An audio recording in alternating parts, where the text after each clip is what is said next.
She's never usually this cuddly, but then as soon as I try to start to do something, suddenly, like I said last time, she wants my attention. Don't spill that. I will kill you. Let me grab my mic. Now I got cat hair all up in my face. So, hi, hello. Sorry I didn't stream yesterday, guys. As the title suggests, I think I'm getting sick. And it's not like a flu type sickness or a stomach sickness. I can just feel my throat starting to gunk up and get sore, so if I'm gonna lose my voice, I might as well lose it on stream, because then that's funny. You know, funny moment. Also, thank you, Taytux17 for the follow yesterday. Cheers. We are 2 subscribers away from something funnier than 24. I only have a little bit of coffee left, so we might switch to a different drink partway through. I usually don't stream this late in the evening.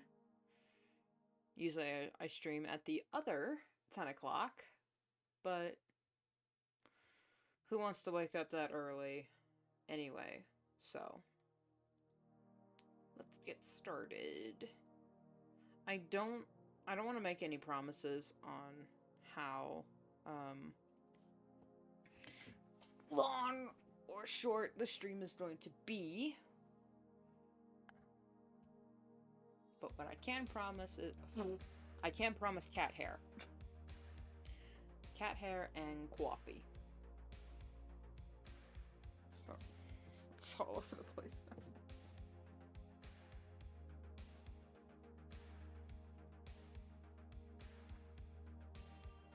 Let's get her rep sheet.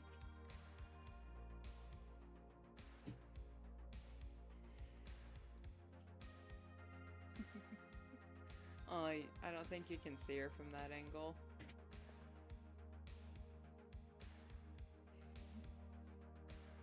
But she's on that chair behind me. The chair of holding jackets. You can only see the one, but on that chair right now there's at least 5 hoodies and a wool poncho from Turkey, I think. No, it wasn't Turkey. Yeah, no, it was Turkey. Or Jordan. I don't remember. Somewhere in the Middle East that my brother got me. Anyway.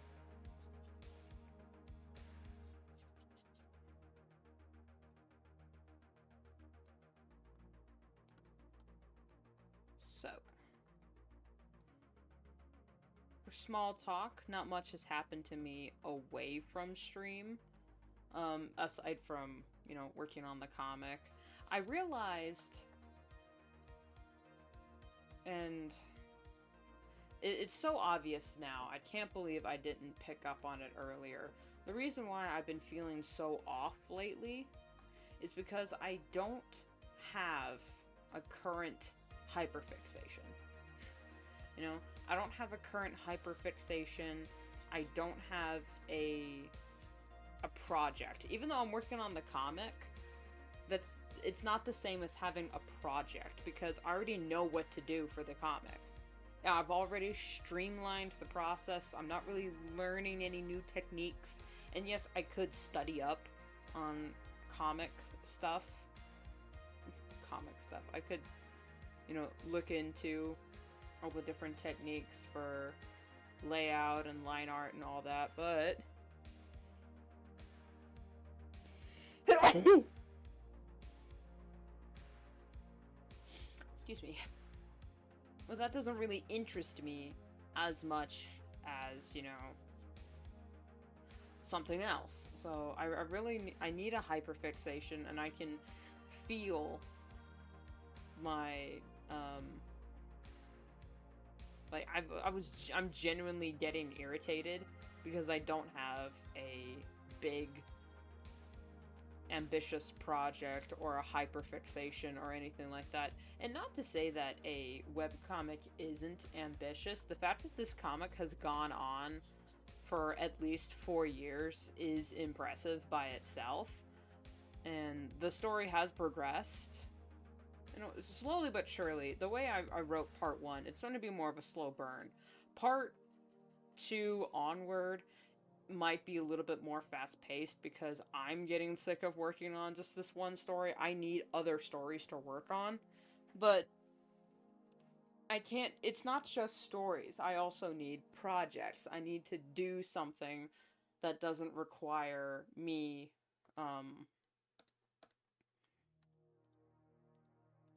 you know, like a whole lot of brain power, because I just need a secondary thing.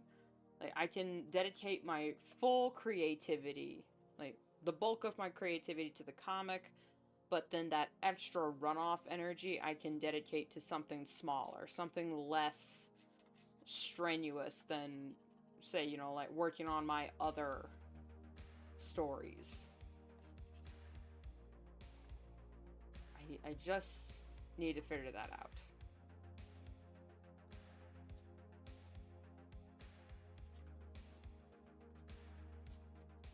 Which is probably why making videos was so easy and so fun for me way back in the day, because that was my secondary project. That was my secondary focus to my, you know, main focus, which was still the same comic. But I think where I went wrong is I tried to make the videos my main focus and treated my comic as a secondary. I think that's where I really messed up when it comes to, you know, hitting burnout. So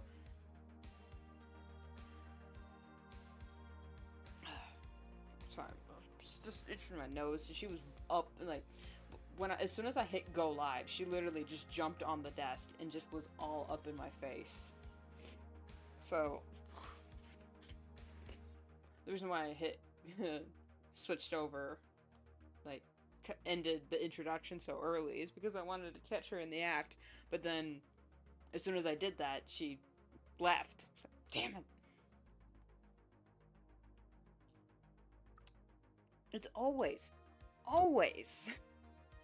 she's doing something cute, and then I bring up the camera, and then she stops, or she's gone. Or, you know, like, something about the camera, she can sense the electricity from the camera, because every time I pull it up, she always stops what she's doing, or if she's sleeping, heaven forbid she's sleeping somewhere cute, and I try to pull up the camera, and then she wakes up. But then again, pulling up my camera on this phone, for some reason, is the hardest freaking thing ever, because I can't just, I'm not gonna dox myself by this. For some reason, sometimes I can't just swipe up to get the camera, because then sometimes the camera won't even work, and I need to restart my entire phone in order to get the camera back up. Who's sending me all this? Okay.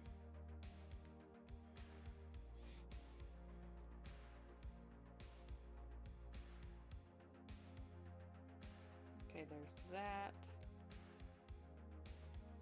Put her up there.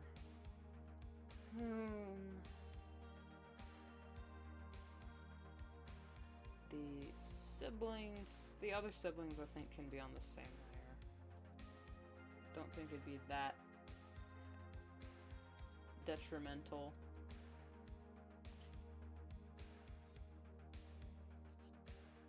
Oh, today I binged the Muldoon tapes. Which, if you don't know what the Muldoon tapes are, and, if Waffle shows up for the stream, I'm gonna tell him about the Muldoon tapes, if he doesn't know them already. The Muldoon tapes are basically a fan project set in the Jurassic Park world, where they follow the game warden of the original park, you know, Muldoon. He was the guy that was saying that the raptors were lethal and they needed to be destroyed. He's the one that kind of died like a punk, despite being the main game warden. He died like an idiot. It's like, oh man. But the thing is like, in the book, Muldoon was this cool, like, intelligent guy, and he survived in the book. So for the Muldoon tapes, it's made in Blender. I think I think it's a mix of Blender and Unreal Engine, and the guy making them is referencing the movie and the novel, and he's combining the lore for these tapes. And it's basically, you know, him with like a webcam, or it's like training for training purposes. Okay, this is Rocket here. So anyway, I binged those today. There's like 10 tapes currently, and they're so cool. The sound design is very well done. The dinosaurs look exactly like they do in the films. They don't quite move the same way because I think it's just the one guy animating it.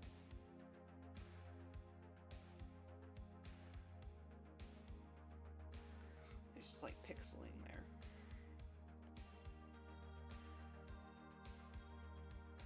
I just got really, really into Jurassic Park because, you know, I was thinking about, I think I said this on stream, like, getting into doing movie reviews, and for, like, I was looking up what other, niches people had for their movie review channels, or if they had, like, themes, or, you know, like, any sort of, like I said, if they had any sort of format that I could reference or try to offset with my own creations.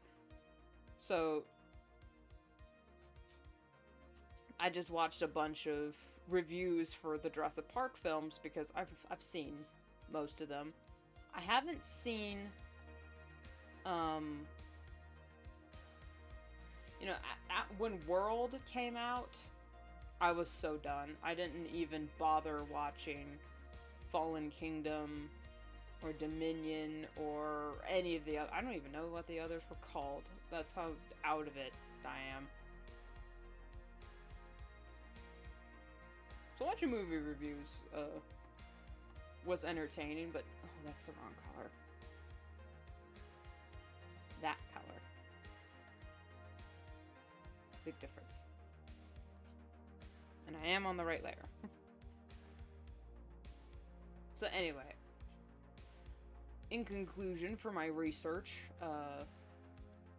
most of these movie review channels don't have a niche. All they have is a dude with a webcam, or, you know, just a single pixel, like a little PNG of his little guy talking in a background, or it's just the footage from the film. Because honestly, I don't understand how these movie reviewers can make those videos and avoid a copyright strike, because there are some studios where, like, if you even show the footage from their film for more than 10 seconds at a time unedited, you get a massive copyright strike, which I don't get. Even if you're, like, singing that movie's praises, you risk a copyright strike. Because, like, that is, quite honestly, the dumbest thing I have ever heard of.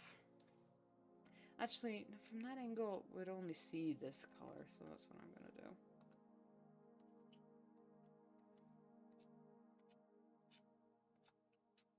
So because I was watching the reviews, I was remembering how much I loved the Jurassic Park films as a kid. It's like, you know what? Yeah, I'll rewatch the first one, because that, honestly, the first Jurassic Park, as basic as it is to say, I think the first Jurassic Park, you know, just Jurassic Park, is the best movie. Because I personally love Lost World, and the third one isn't terrible. As much as people want to sell you that it is, it's not that bad. Whatever people's complaints are for that film, it's not that bad. It's literally not that bad. Okay, I'm still gonna put Rockstar right there.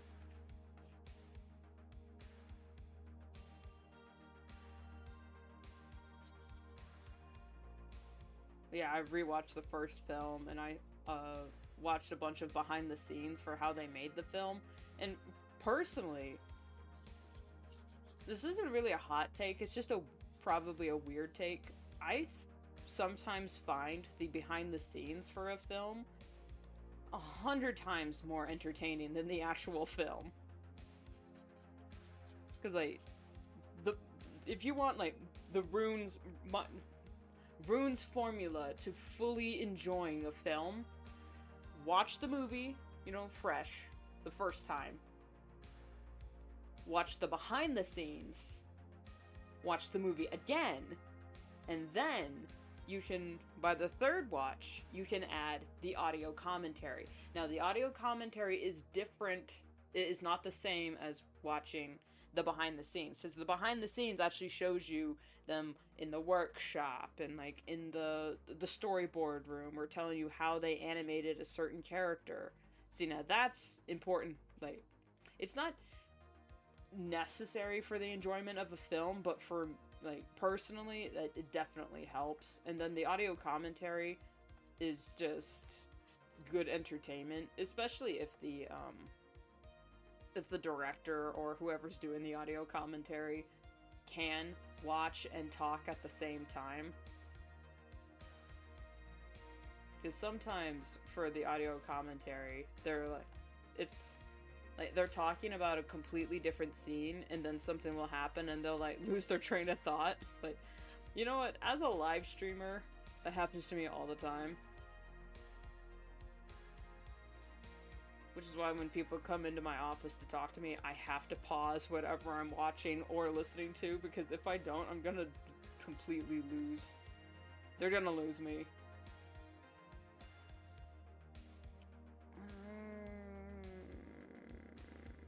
Just think about this background. In the sketch, I had Rockstar right there, so I think I'll do that again. Put her at the bottom.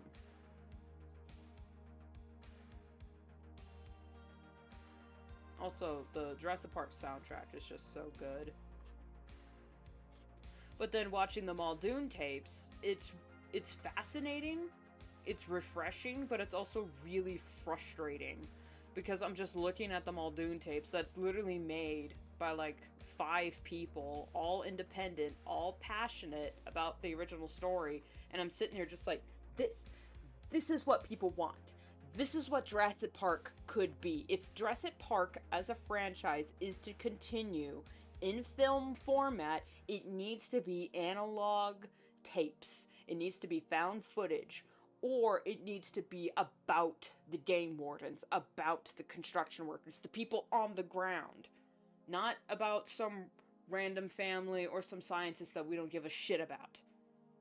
And if, just take the Muldoon tapes. But I've also been saying for years that if any big movie company genuinely wants to make his franchise about dinosaurs and have almost, that has a huge amount of world building that they can just pick from, a lot of source material that they can work from, and a niche fan base that they could purely work off of nostalgia, they should reboot Dinotopia.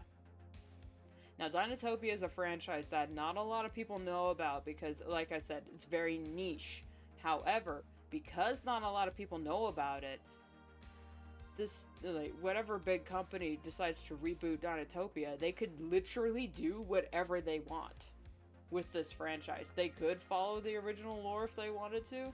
They could just reboot the miniseries, but make it a movie or like a franchise with multiple characters, different perspectives all across the timeline, because in the original book, it was from a travel journal of someone who was shipwrecked on the island, and they're like from the Victorian era. And then when you watch the miniseries or like the main movie, they're like from the 90s. And then and it's them trying to adjust to the culture of Dinotopia and, missing, modern conveniences. The miniseries was kind of bad. But the movie and the original books were very good. Very good. But of course, you know, it's the smart thing to do, so they're not gonna do it. Save and sip.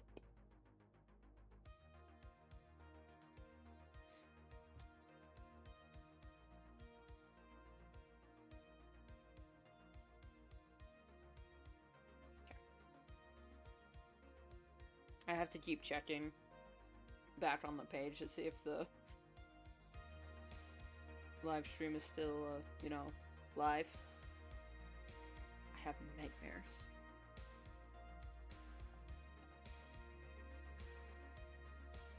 Whew. Oh my god.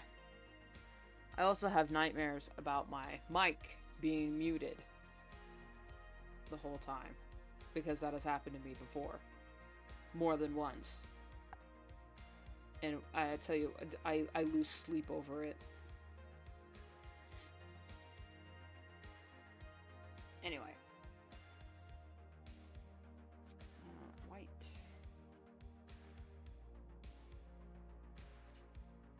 Another thing that came out that has really been feeding into, like, I can feel it almost becoming a hyperfixation, but I don't want it to, and I almost don't even want to say its name because its fan base is so rabid, and mostly children. Let's not get it twisted. This franchise, this fan base is, a good majority of it is children. So I really don't, I don't want to deal with that, because most of them, I don't want to say children are cringe, but it's like, I don't want to have to argue world building and why their favorite game franchise sucks, because it's just a blatant ripoff of other franchises that also turned out, that also sucked. But then again, the reason why I moved away from the idea of doing movie reviews or game reviews is because it leads into the sort of,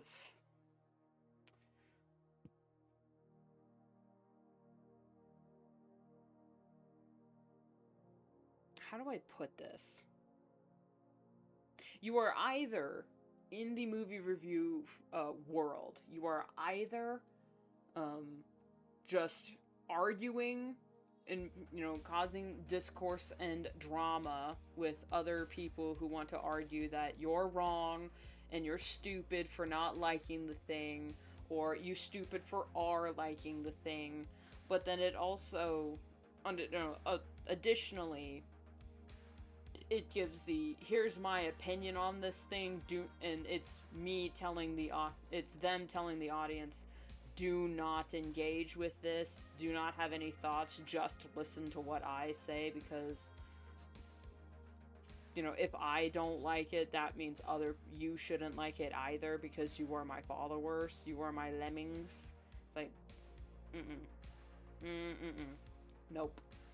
I don't want that. I want people to think critically and to think for themselves, and even if it is trash, you're okay to like it, because, like, I'll admit, a lot of the franchises I like are garbage, especially right now, like Five Nights at Freddy's. They went to shit real fast. But I love Five Nights at Freddy's. I like the original 5. I'll say that, you know. The original 5, I do really like Ultimate Custom Night, because that one's just fun, but there's not really a whole lot of lore with Ultimate Custom Night. There is, if you, like, get all the cutscenes, but honestly, I'm not that kind of gamer. See, now, I am a lore whore, but I'm not a lore hunter, if that makes sense. Because I'll get so deep into the lore, into the messages and in the meanings, and I'll, you know, read into a lot of the logs,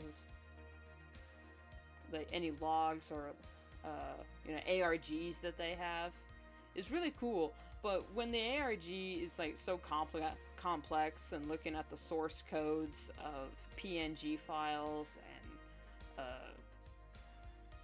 tracking the coding of websites, I do not have time for that. It's cool, but I just do not have the mental capacity for any of that. So, what was I even talking about?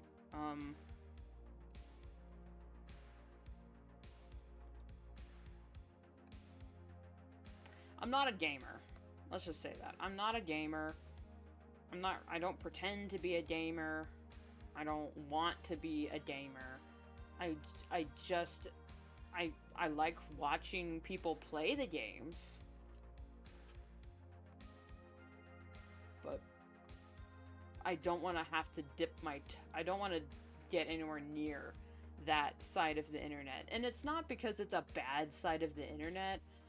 I just don't, I'm just not interested. So if I like talk about the lore and world building of a game that I've never even played and I'm not even that big of a fan of, it feels like it's coming, like my critique is coming from an already disingenuous place. Because when this indie game first came out, I immediately didn't like it. Not because of it being bad, but because it was beat for beat very reminiscent of another indie game that came out that I did like, but I just, it burned me in the past because the devs actually turned out to be quite terrible people. Not like in a, like, hurting kids way, but like in a, you know, just being scummy and greedy type way. They became the thing their game was warning people about, you know?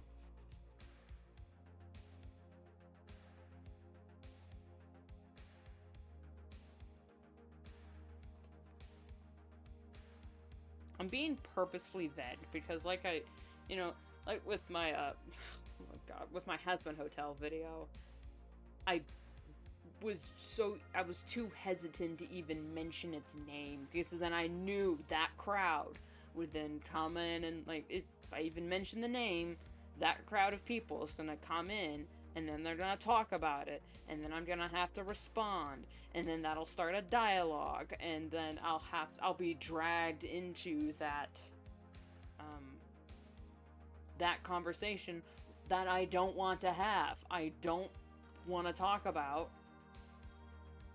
you know, that show, and I don't want to talk about this game, even though it is real. It tickles a very specific part of my brain because it's almost good. Like, a lot of people say it's the best thing ever. It's clearly not. It has so many problems that I don't want to get into because then we'll be here all day. Because the thing with, like, Has-Been Hotel, I don't want to get into Has-Been Hotel because I honestly do not give enough of a shit about critiquing it and the world building because it's just bad. The world building for Has-Been Hotel is just bad. It's objectively, it's not the greatest. It's not how I would do world building. It's not fleshed out. But that doesn't necessarily mean it's bad. It's just not as detailed as I like my world building to be. So it's specifically from a very biased point of view. And I understand that. Same with my perception on this indie game that I don't want to mention. That a lot of people are probably slowly piecing together what I'm talking about. But the thing with this indie... Jesus Christ! Hi, Pathfinder Paladin. Holy shit. I saw your message in chat. Oh my god. I was just getting to a thing. Found you just while now looking at for new artists to watch, hopefully, and support it. Because Where Cat's fan comment, not a huge fan, but I'm interested in the series and your work. Well, thank you! And thank you for the follow. Scared the shit out of me, though.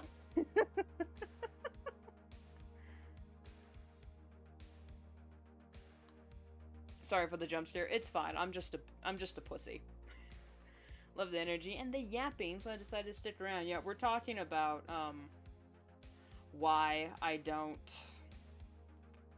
want to talk about a certain indie game that I'm not even gonna mention, because I don't want to get into it because if I start talking about it, if I get into it and what my problems are with it, I'm gonna want to fix it. And I've already been talking about it with my sister, and because we're both like vaguely interested in this, and she feels the same way. It's grabbed our attention because it has potential.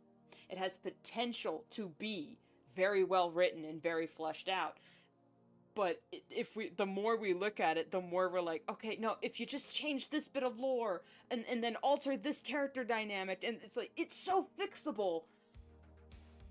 But it's also, if I think about it for too long, I'm gonna try to like rewrite the lore, and I really don't want to get into that because I'm just trying to write my own stupid comic about cats.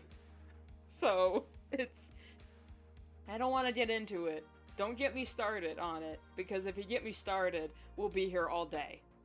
And I'm already getting a little bit of a sore throat.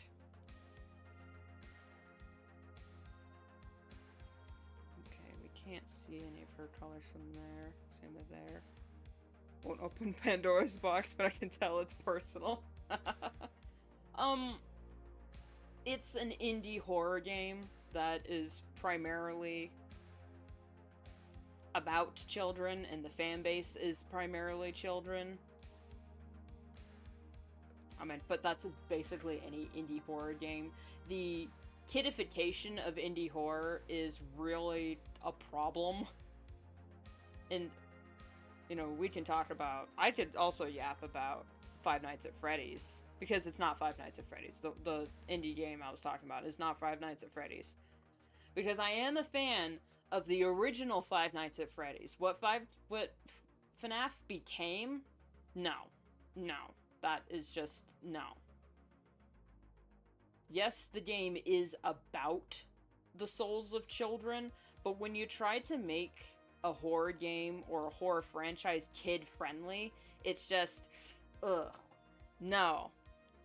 Ugh, because then it's not scary anymore. The reason why we liked Five Nights at Freddy's is because it was scary. It was messed up, man.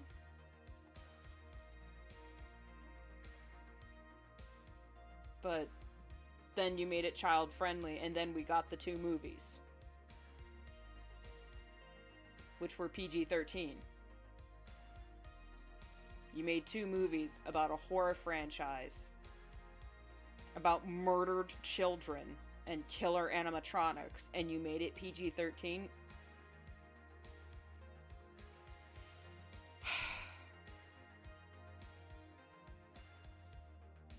I'm not the first person to complain about that, and I will not be the last. I tell you what. I've seen others complain about it. Here's the thing, though. The unnamed game I'm talking about, people love that game.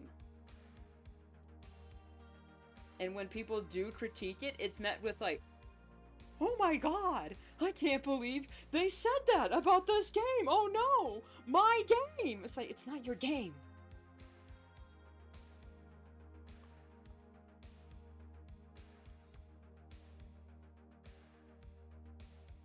Fun fact, Alien has a little golden book now.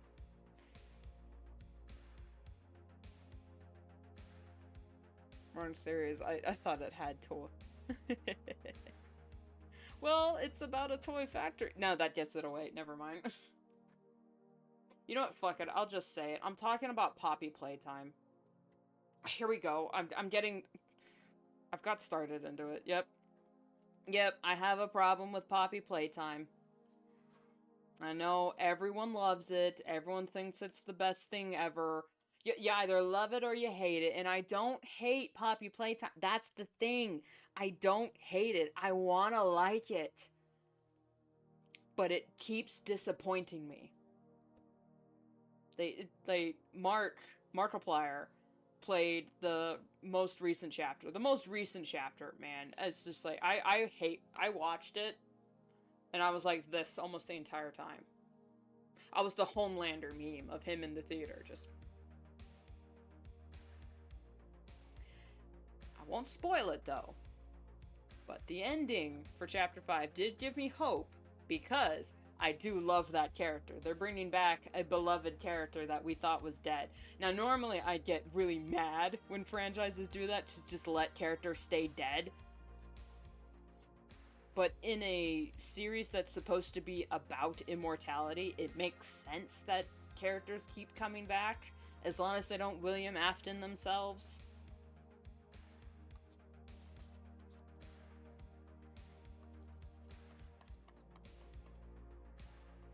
Say no more. I don't know why, but you aren't the only one. A certain bite of 87 man also did.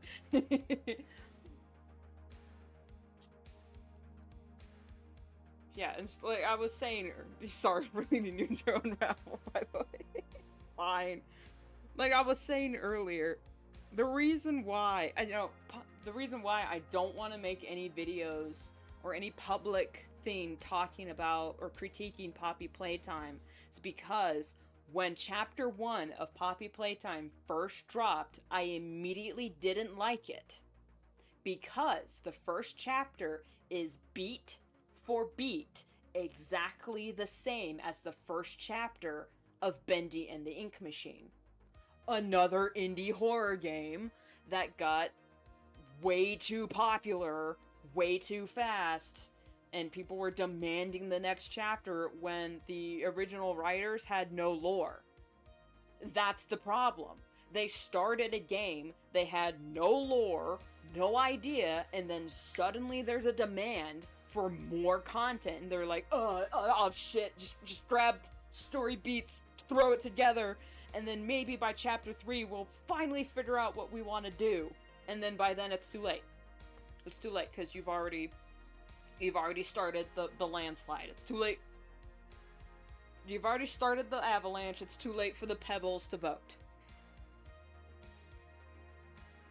I mean, even Huggy Wuggy and Bendy in the original game even look the same. They have the same silhouette. Like, check it out. We have Huggy Wuggy with his, big smile, but we're just talking about the silhouette. And here's this is very big. Here's Bendy with his smile. This is very crude drawing, but yes, it is the same. Also, Mob Entertainment did NFTs for...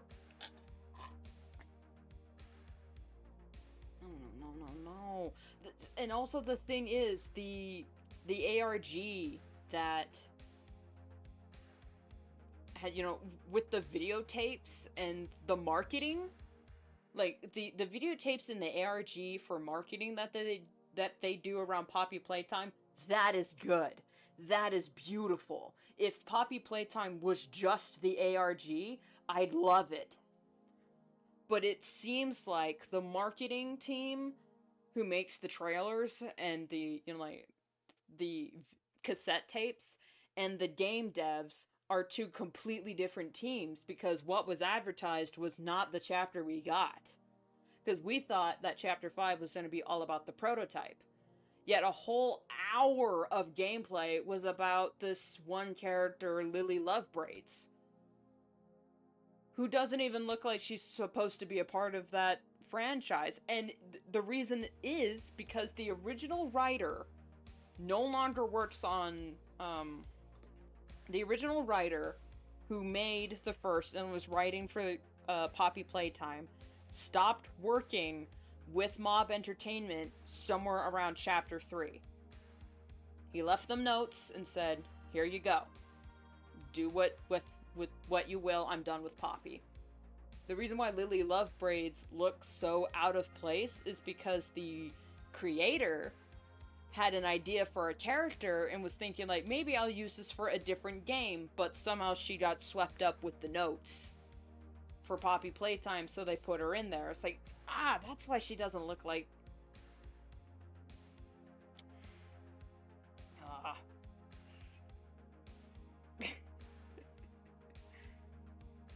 They can't decide who to cater to. And that's another thing. With Poppy Playtime, they introduced way too many new characters instead of fleshing out the one, like, they needed to choose a core 5. Like, choose a core 5 mascots, or 5 mobs, or monsters that we have to run from. Maybe, and, like, have 2 allies, 2 antagonists, and 1 that's, like, in between. You can have, like, other characters from, like, the tapes and whatnot, but not, like, important characters, because there's way too many. There is way too many mascots. But it'd be like, you know, I get it. Like, if Hasbro went down this path, Hasbro owns the copyright to a lot of characters, but Playtime Company is not Hasbro. So, and you're making a game, not an actual toy factory, but they're also experimenting on children to find immortality. It's like, it's a weird thing. It's like they wanted to do experiments and mascot horror and toys and body horror, but they couldn't decide which idea to do, so they just threw them all in one game. And it just made the world building so convoluted and overstimulating. That's another thing with Poppy Playtime. It is so overstimulating that it just... it makes me frustrated to even look at. I mean, I don't play games, so I've never actually played Poppy Playtime, but I watch other people play, and the gameplay either looks super boring or very overstimulating, and it makes me irritated just looking at it. It makes the Gen Alpha go... It's brain rot! I should be working on this comic. Let's talk. No more Poppy. Poppy is done. It's gone. The only thing I like about Poppy Playtime is Harley Sawyer. And they brought him back. So... God damn it, I'm gonna be back when Chapter 6 comes out, because Harley Sawyer is such a cool character to me. He should have been the main villain. Harley Sawyer should have been the main villain, not the prototype. And if the prototype has to be in the story, it should have had a so much smaller role than what it has. It shouldn't have been antagonistic. It should be maybe antagonistic, but actually turn out to be benevolent or something like that. But it's just... And also, the prototype, the reveal, I'm not impressed. I am not impressed with the way the prototype looks. Why a jester? Where's the flesh? Like, the fandom idea for the prototype, it, like, the top half of it being made of amalgamated flesh, and like how it was melting, and it had like the poppy goo seeping out of it with like machinery wrapped in it. That looked cool. That looked fucked up. And that was like, yes! Yes, body horror! But no, what we got was just... Okay, I guess it's cool, but I just... It was supposed to be this big reveal, but then when the prototype walked out, I just went, you gotta be fucking... No way it looks like that. But then it did. Piss me off.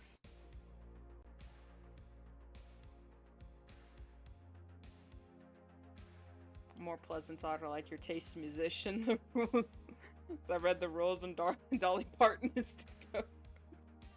I forgot I had that in the rules, honestly. Do not disrespect Joan Jett, Dolly Parton, or Princess Diana. I know she's not a musician, but you do not disrespect Princess Diana in this chat. I will ban you for life.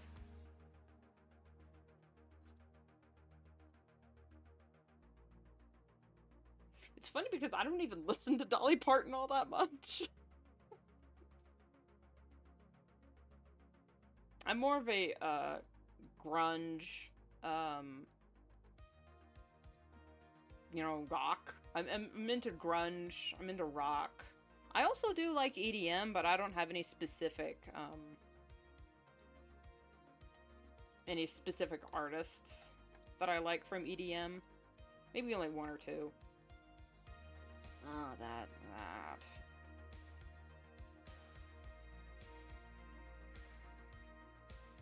Yeah, Dolly is. She's country. I do like a few of her songs, but I like her character more than her music. I mean, I do love the song Jolene, but I prefer the White Stripes version, and that's just because I'm more of a rock fan.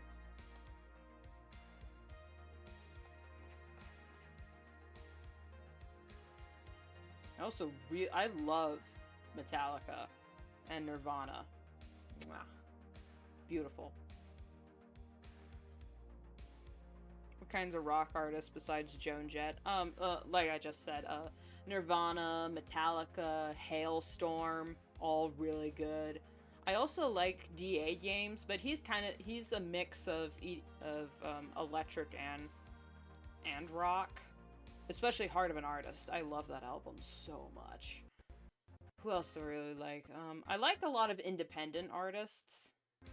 What the hell was happening? Oh, I moved my stylus and mouse at the same time. It's not rock, but I also really like Lord Huron. I mean, I would be surprised if I didn't like Lord Huron, because I've made animatics using 2 of his songs, Meet Me in the Woods and The Night We Met. Not my 2 favorite Lord Huron songs, but I love his music. One thing to note about me, and it's really frustrating even for me to experience, I like so many things. Like, I like so many different things that have nothing to do with each other. Like, I love, for a prime example, some of my favorite franchises of all time are Lord of the Rings, Tron, and Star Wars. Those have nothing to do with each other, but I love them. Equally all the same. I also really love Babylon 5. I like a lot of space-themed TV shows and franchises, but I'm not really a space,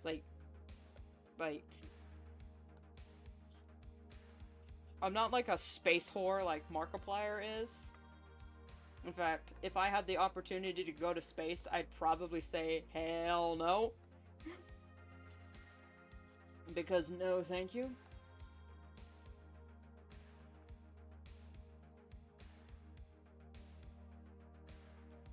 Tron mentioned. Yeah, I love Tron. Ooh, sorry. It's so funny. I watched the first Tron a year. No. I watched the first Tron, the one from the 80s. I watched that the same year Legacy came out. It's so funny. Oh, this is gonna reveal me as a fake fan. I have not seen Ares yet, because I saw the trailer and was just, oh no. I'm still salty at Disney for canceling Tron Uprising. So when they announced that they were making a new Tron movie, and I'm just, you're gonna cast Jared Leto and have 9 Inch Nails do the music? I know Daft Punk, broke up or retired, so you can't call them back to do Tron like they did with Legacy. Banger soundtrack, by the way. But I want... Uprising was such a better show. I don't even know what the lore for Ares is. I just saw the trailer and I saw that the... Tron Evolution? No, I said Tron Uprising. I don't think there's a thing called Evolution. I know there's X-Men Evolution, which is also really good. I'm also a huge I love superhero stuff, too. Not so much a DC fan. I know, like, shocker. But I love, you know, X-Men and that quirky gang. Is a video game sequel to Legacy? Huh. I don't think I've heard. See, I'm not a gamer, so if it has anything to do with video games, I probably don't know about it.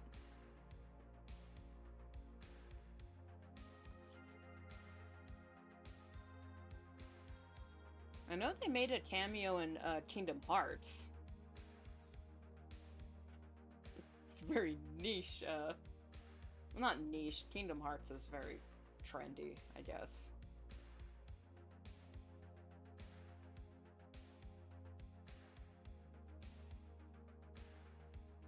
Is that all her white from that they can see?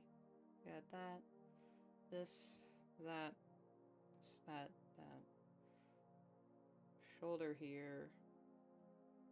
Shoulder. I guess we could throw some in here. Just to lighten up this corner.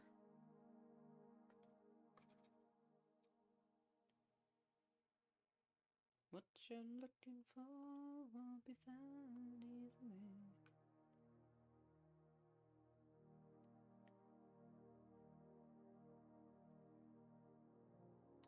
And we are out of coffee. RIP. Apparently Flynn's Arcade still exists in Aries. Yeah, it just... The second I found out that they hired Jared Leto, I immediately checked out.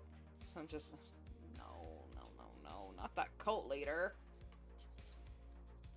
The only thing Jared Leto had anything to do with that I kind of liked was the band 30 Seconds to Mars. It's Tron. It's Tron in time. I mean, despite the franchise being named after Tron, Tron the character hardly appears in any of the movies. Except the first one. But even then, he's like a secondary character to Flynn. It should have been called Flynn. But no, they made the movie Tron because that's what their company was called. Short for Electronic Man. And if you watch the behind the scenes for the original film, oh, it's so fascinating how it was like the first time using computer-generated imagery on top of real-life footage the way they did.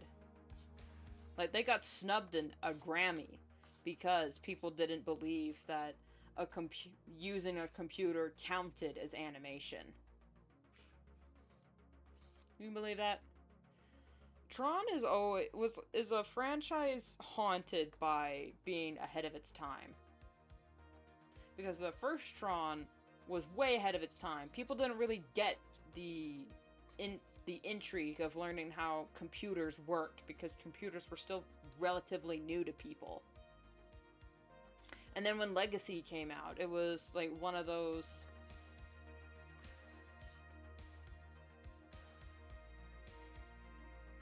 Yeah. Legacy came out and the old fans of the movie were like really old, or, you know, people who like old movies like me. So they had to kind of like start from scratch to introduce this world that was unknown to the modern audience. Which is why Uprising is just superior in every way. Oh my god. I'll sing Tron's praises till I'm blue in the face.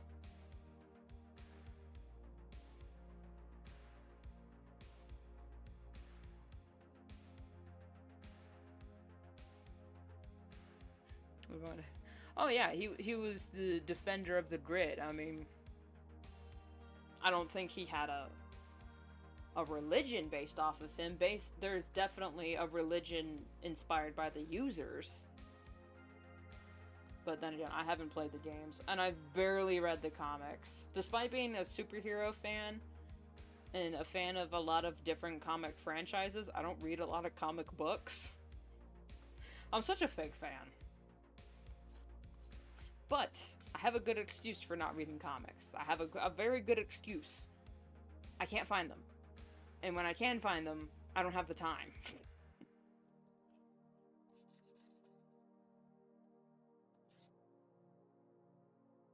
And if I just have to set aside a day to binge something. Like, today, I finished binging the Muldoon tapes. A very good series. If you love Jurassic Park in any way, I highly suggest checking out the Muldoon tapes. Even if you're not a Jurassic Park fan, it's just cool. If you're an analog horror fan, check out the Muldoon tapes. If you want to support indie projects, check out the Muldoon tapes.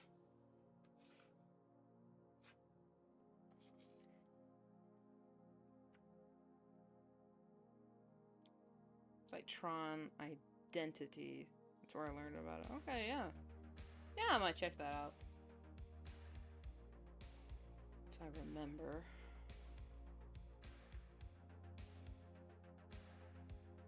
What's it about? Oh, it's about the... Okay, if you remember in the original Jurassic Park movie, there was a game warden that was, like, really hyper-focused on the velociraptors, and he was saying how dangerous they were. He's the one that gets killed by the velociraptor. Yeah, he's the clever girl. Yeah, guy. The Muldoon tapes are, like, his body cam footage before the film. So it's when the park was still under construction and he was, like, managing all these animals. It's very cool. It's kind of like a slow burn storytelling. It's only got 10 entries up now. And there is kind of a running gag where you, like, spot the velociraptor in the background. Shut up and take my money, I'm sold. Oh yeah, it's phenomenal. I binged it in an entire day. I had to pause a few times because I was like, I needed to catch my breath. Because some of those jump scares, I did not appreciate.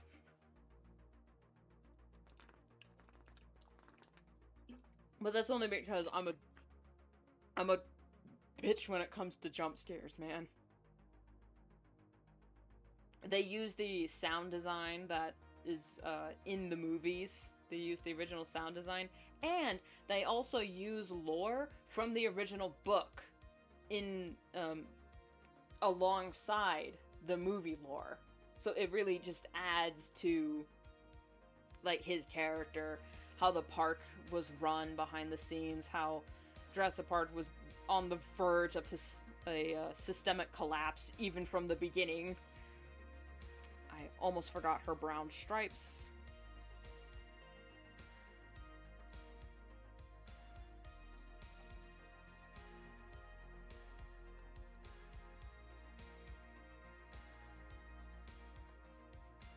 Yes, very well done. The first few tapes, they're kind of like the animator and the voice actor is trying really hard to do an impression of the actor from the film.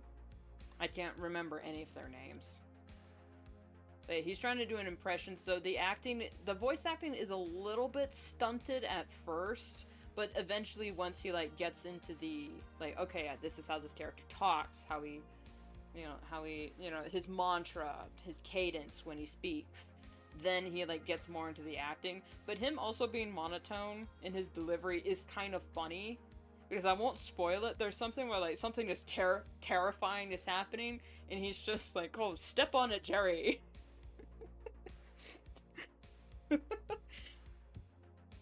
It's so funny, because then it just kind of shows that he's so desensitized and so just 110% done with everything that's going on in the park and how no one is listening to him. And it's like, yeah, well, you're making decisions about the park without informing me. Great, I would have loved to know about that. You're not out here in the actual field. You don't have to deal with these animals. So yeah, there's a lot of, like, underlying frustration that is brought in. It's very well done. Very well done.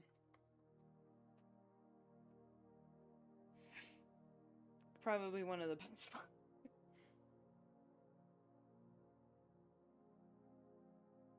I'm too old for this shot, man. And the way he speaks about the dinosaurs, and the way the Muldoon tapes are filmed, and the way they're kind of shot, it reminds me of the old, not the old, but like the Walking with Dinosaurs documentary, where they were like role-playing as time travelers, where they had like the guy in the shot with the dinosaurs and like, oh, shh, right through there, in the bushes, there's a minus herd grazing in the fields. It's kind of, you know, like a Sir David Attenborough, but with dinosaurs. I was like, yes, I want that. But the Muldoon tapes was like, all right, this is Game Warden tape number 10, September the 12th. So it's Warden Muldoon for training purposes. This is how we train the T-Rex, the Tyrannosaurs, to give them their lysing shot. So yeah, he sounds bored the whole time, but he's not bored, it's just he's so tired, because he's like the only game warden on the entire island, so he's just so done with everything.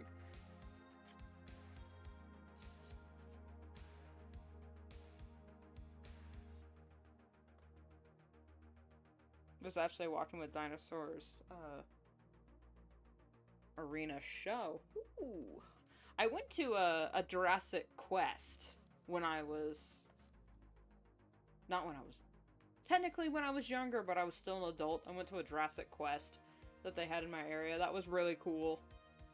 It was basically, they just had a bunch of statues and animatronics, and they had a few puppets that they would, like, bring out for the kids. And we're like, oh, enjoy the little petting zoo of the little machines, and it was really cool. They had other areas and documentaries. They had like a fake digging pit that you could get into.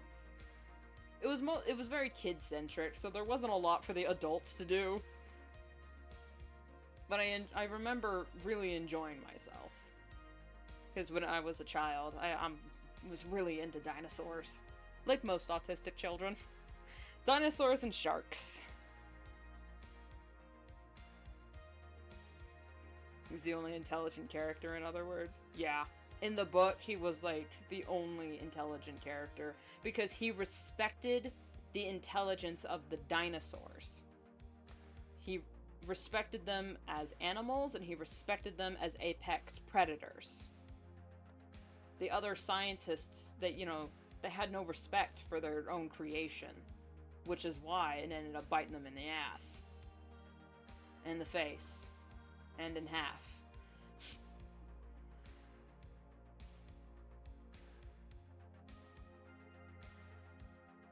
I also really like the comparison between the movies and the books for Jurassic Park, because Spielberg made some very huge departures from the source material, and some people would argue it made a better story. But there are others that would argue that it would be, better if he had just followed the books, but then the book as is wouldn't make a good movie because it was more of a slow burn mystery. And slow burn mysteries don't really make good movies. And when they do make good movies, a lot of people say, oh, I was bored. Like what people said for Iron Lung. For the Iron Lung movie, it was a slow burn, a slow build, cosmic horror. It was just building dread the whole time. And people were like, oh, it was so boring for the first half. It's just, do you not understand? I know. Some people are saying that, oh yeah, I was so bored that movie. I was just on my phone the whole time. I was like, respectfully, eat a dick. Because it's just, what?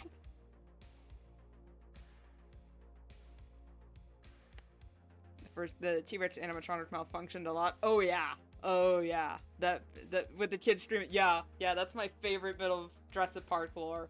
That the T-Rex Rexy crashing through the car was not supposed to happen. It's on mobile, so okay. That's fine. I understand.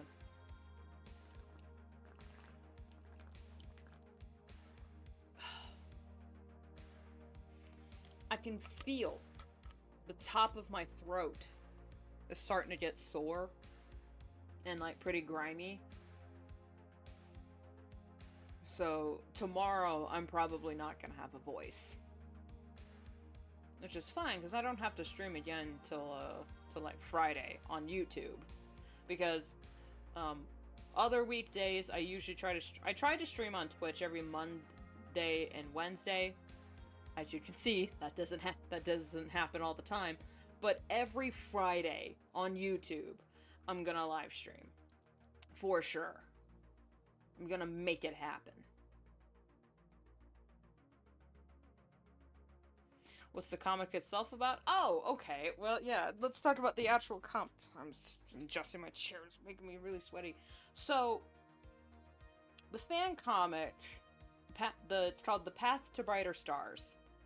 And it follows, originally, these 8 cats that leave the clans at the lake. If you don't know Warrior Cats lore, you're going to be completely lost with this comic. And it takes place sometime after the Vision of Shadows trilogy, because I, as a reader, got a little bit pissed off at Vision of Shadows and thought, you know what, I'm leaving the franchise, and I'm taking my OCs with me. So they left to form their own clan, and shenanigans ensue. And by shenanigans ensue, I mean people die. And by people, I mean cats, because that's the warrior cat's way.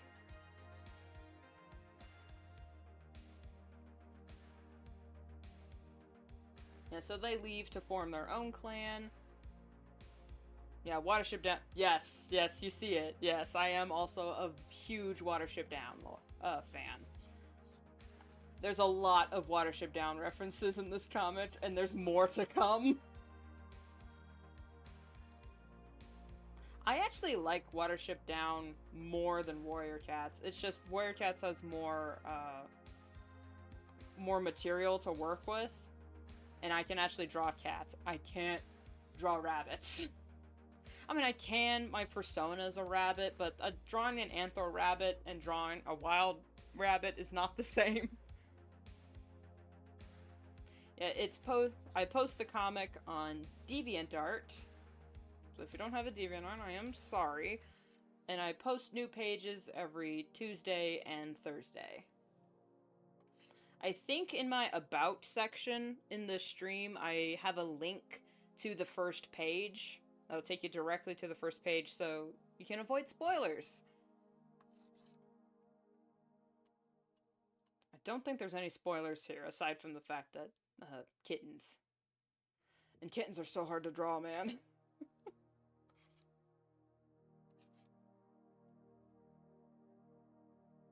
I've been working on this comic for at least 4 years now. I started back in 2019, so...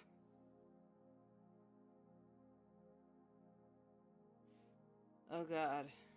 It's technically 6 years, but I've been working on it on and off for, since 2020, at least. So, I've narrowed it down to 4 total years.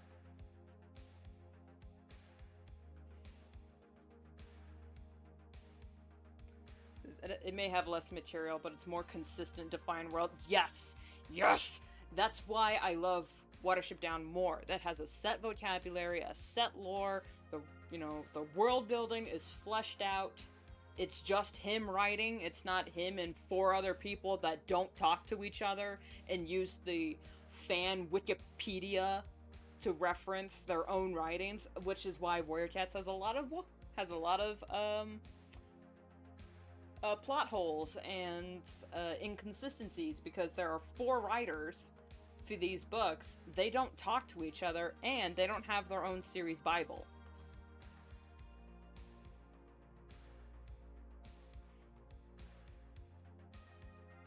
I'm impressed you. I hope I have. I love the Watership Down book. I also love the movie. The one that everyone says traumatized them as a kid, but honestly, if Watership Down traumatized you as a child, grow up, because it's not that traumatizing. You just didn't read the book. Cowards. I am joking, okay? I am joking. We don't talk about the Netflix series for Watership Down. Not unless you want to get me onto a 12-hour rant, like with Poppy. Actually, no, it won't even be that long of a rant, because I'll just say, it's bad. Objectively, it's bad. There's no fixing it. Because the only way to fix the Watership Down Netflix series is to just scrap it and start over from the ground up, because what they did, what I think happened for the Netflix Watership Down is, okay, so we have Watership Down the book, and we have Watership Down the movie that definitely cut out a lot of the lore to condense it into a, you know, a 90-minute run. The series didn't take from the book. The Netflix series took from the movie and made it into a series and used none of the original source material and lore from the books. And I don't know if that's what happened, but it feels like that's what happened, because they added a bunch of shit that wasn't even in any of the source material. I'm just, what the fuck is going on? I didn't see that it was that bad of a film. It doesn't have much blood, but I say it likes in moments.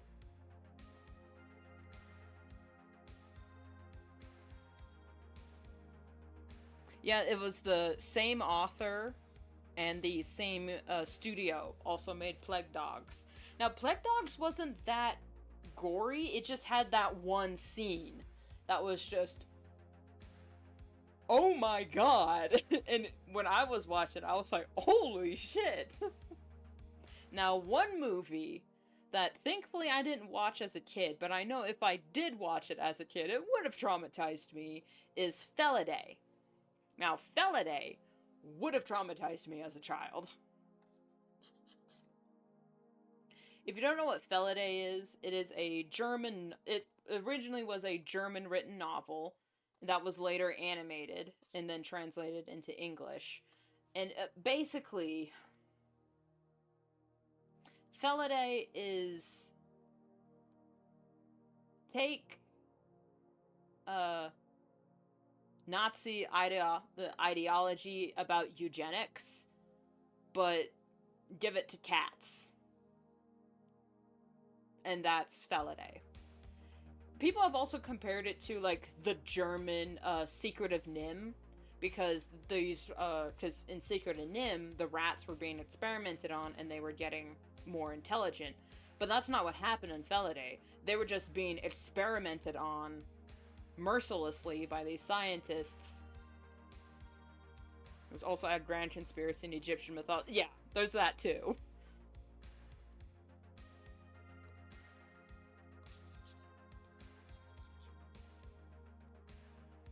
It was like, yeah, that movie was a little bit darker and a little bit more adult-centered.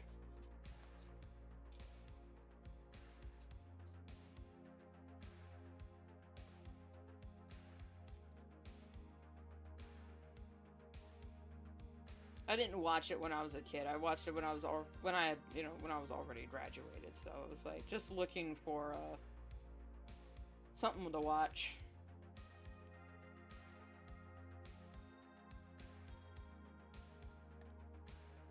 Okay, let's just do her ears.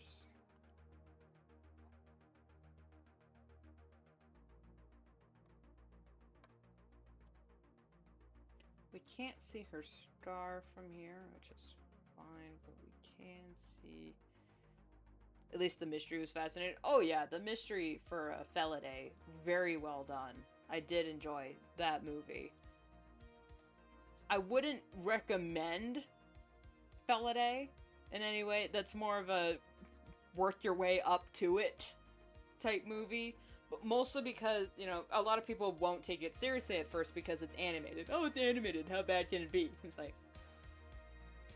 Unless you want a frame-by-frame, like, animated scene of two cats having sex, I'm not sure you're ready for this movie. Also, a cat gets disemboweled and they're electrocuting themselves because they think it, like... Because they're part of this death cult.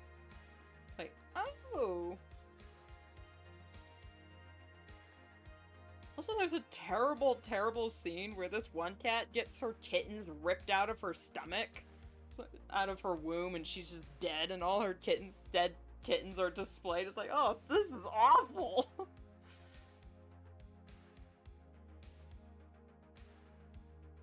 Also, the nightmare scene. Oh my god, yeah. Whew. Oh yeah. Yeah, that movie is a lot. Whatever you, like, if you think you remember Felidae, no you don't, because there's at least 2 scenes that you've forgotten. Not the babies. Yeah, that's what I'm saying. It's about eugenics. And cults, and genetic purity. So it's, well, which is eugenics, but it's like, oh. And a German wrote this.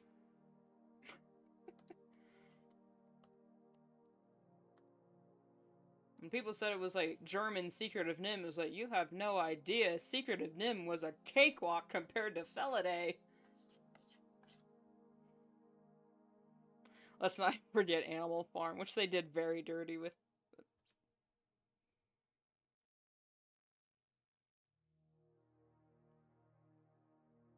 Now, I really don't want to talk about that version. Let's not talk about Seth Rogen. I watched the trailer once, and I wanted to kill myself. Like, why was this made? You know why they did it dirty? It's because this kind of, the Animal Farm critiques and calls out the exact form of government that we have today. It was the form of government that existed back then as well. It's not,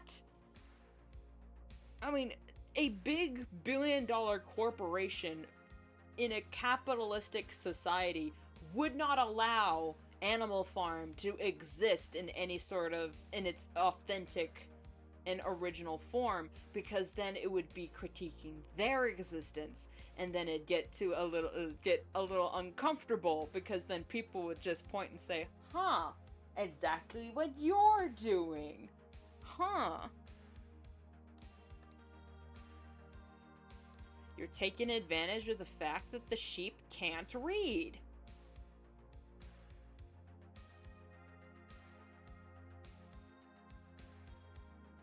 Yeah, it was not just about communism, about government control. It wasn't even about communism, it was just about how the government works.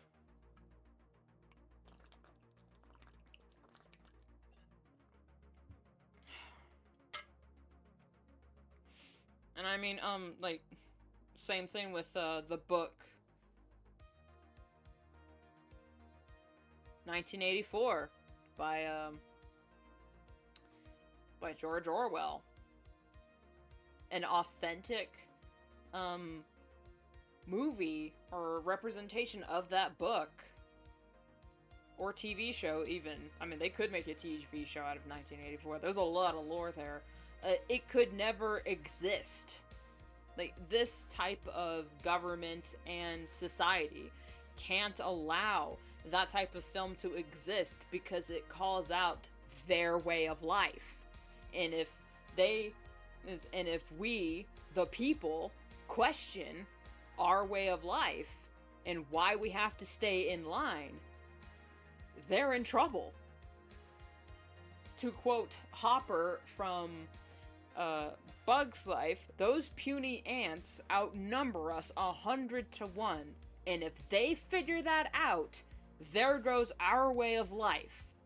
It's not about food, it's about keeping those ants in line. That is why an authentic representation of 1984 and Animal Farm, you know, and any movie of that caliber will never exist while the current government still stands, because it's too close to home.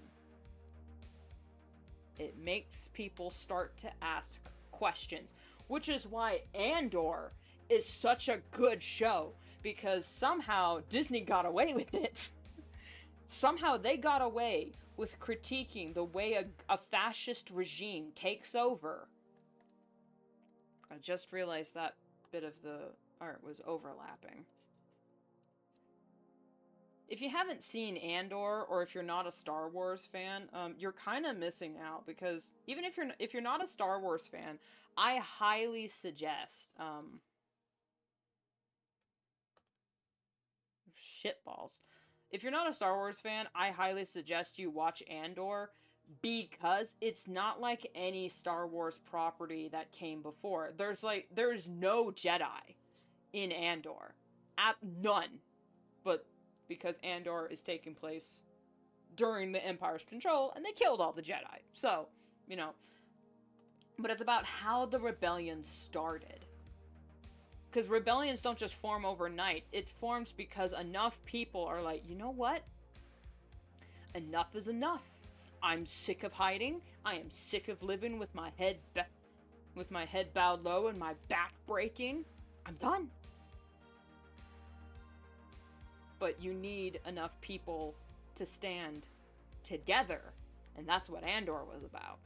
That's why I really love it. Love Star Wars, but Disney, not sure about it. Beyond most of the cartoon. Yeah, Disney is a little weird now.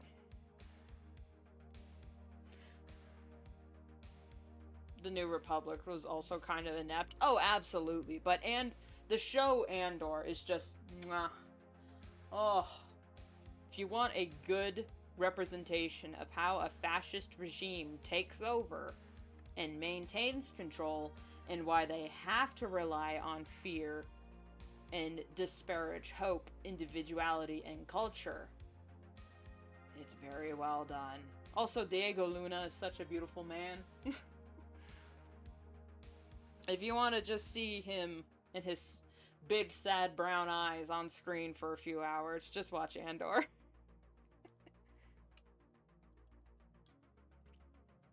I take it Andor is an oasis. Oh yeah. Oh yeah. Andy Serkis is also in that one for an episode. And he said that line as well. He's like, you're kidding. Such a good show. I loved every second of that show. There were some scenes where I'm like, okay, they're clearly baiting.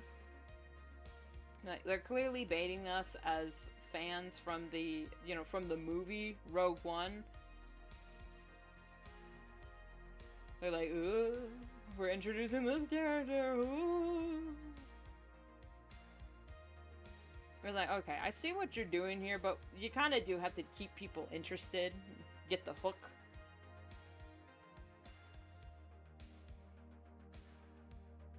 Alright, I'm gonna do this, and that one. And then maybe this, and then that one's on its own layer. Okay. Average Dave Filoni, Jon Favreau. Hey, now, I do like Dave Filoni's writing for the most part. Like, Clone Wars was such a good show. Same with, I loved Bad Batch. Oh my god, I really did like Bad Batch. Problems and all, I loved it through and through. Tales is also a really good series. Rebels is also really good. Sabine having force power. Yeah, Ahsoka was very much a missed opportunity through and through. It's what people wanted, but not in that way, you know? We wanted to see Thrawn on the big screen, and we wanted to see Ezra return, and you know, and all that, but it's just... It's good that they got the original voice actor to play Thrawn in the live action. That was good. I just, yes, mwah, love that. I love Thrawn. Thrawn's the best villain ever. But the way he was written in... The way he was written in Ahsoka was like... I mean, I get it, but it's not really. I mean, they kind of. I think Dave Filoni forgot to actually read the books because Thrawn is actually a double agent, and I think a lot of people forgot that. I'm so mad that we never got exploration into Obi-Wan's psyche in his show. Yeah, I don't. A lot of people are like, oh, I always wondered what Obi-Wan was doing, you know, when he was in the desert, you know, on Tatooine. It's like, I'll tell you exactly what he was doing on Tatooine in the desert. He was living in the desert on Tatooine and occasionally talked to Luke. That's what happened. Nothing more, nothing less. And yes, we could have gotten into, like, his PTSD and survivor's guilt. We could have gotten into all that. We could have had some really cool, Clone Wars flashbacks. That would have been really cool. But, no, that's not what we got. We didn't get Obi-Wan the therapy session. We just got, I mean, Hayden Christensen coming back, loved it. And he loved it as well. Ewan McGregor nearly peeing his pants scene. Hayden in Darth Vader garb. Yeah, that was beautiful. But the writing as a whole was just kind of meh. Same with Book of Boba Fett. And I liked Book of Boba Fett. It just wasn't, you know... It wasn't stellar. Entertainment. In its finest. The definition of sustenance. Junk food, really.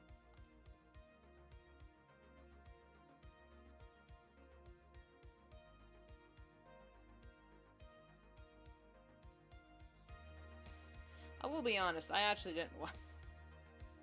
sound like such a fake fan when I say I didn't actually watch the Kenobi show because I just was not interested.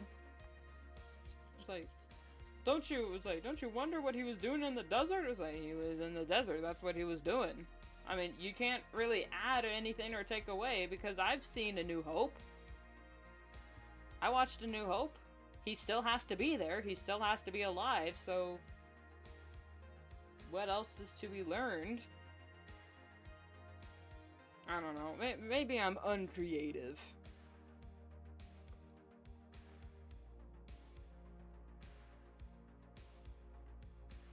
This is too thick.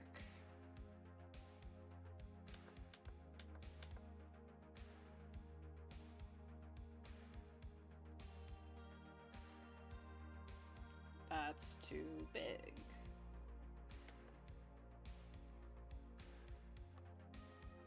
Okay, yeah, that's...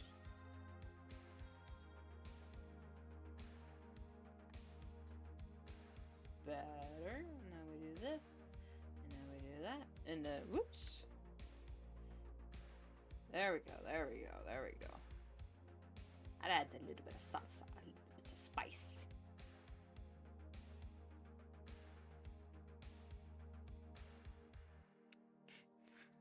Especially when the Sith of the show, the acolyte, or acolytes, I just... We had Tales of the Empire, which was 1,000 times better. Why do people insist on Star Wars being live action when Filoni has shown we can do so much more with animation? Like, I mean, I get it, but at the same time, I don't like it. I don't like it. I don't like it. Oh wait, this is moss underneath it. There's a stray hair.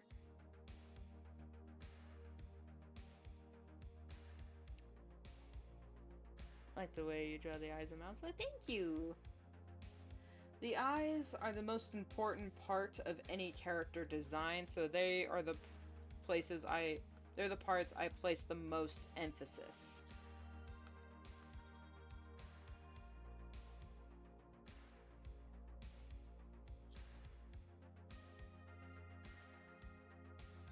They themselves are dark side users.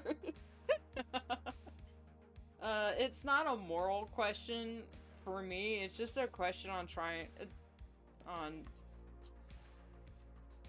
trying to milk a product to oblivion, which can be a bit of a moral issue because it's like their greed sickens me.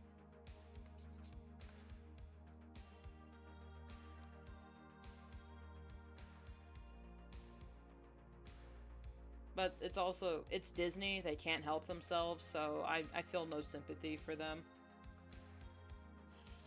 But then they have the audacity to blame the fans when a product of theirs doesn't, like, isn't the $1 million success they hoped it was. They say it's the fans' fault. Oh, you just hate women. It's like, huh? Huh? What? No, we don't hate women, we just hate bad writing. You kind of did this to yourselves here, which is why the Snow White movie the live-action Snow White movie was not received very well, because the writing was shit. The CGI was ass. The songs were terrible. The auto-tune was noticeable. It's not... Women are not what people have an issue with. For the people that did have an issue with it because of the female leads, they're not the ones you need to be concerned about because they're just gonna die of rage. They can die mad. But when people come forward with legitimate critiques saying, "Ayo, what the F are you trying to pull here? With this, we demand quality because we expect quality. You're mother frickin' Disney."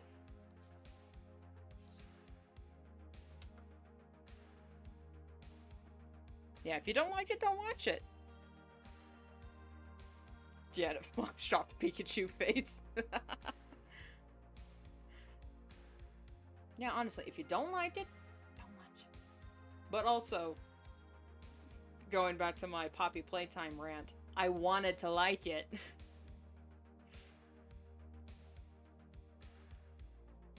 Which is why it irks me so much, because it was on the precipice of greatness. Oh, my cat is licking her. Can you see her? Hang on.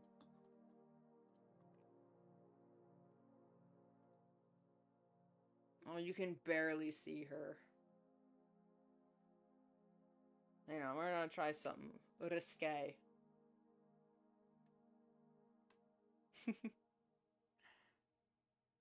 Her name is Hawk. She's a cute baby. I can't move the camera any further. Hey, Hawk.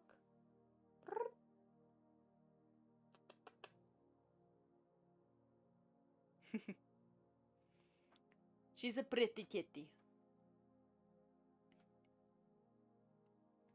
Was my mic? Yeah, it was there. It was there. Whoops.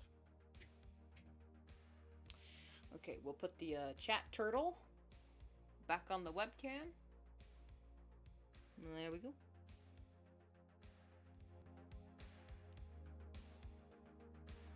There's my chat. There we go.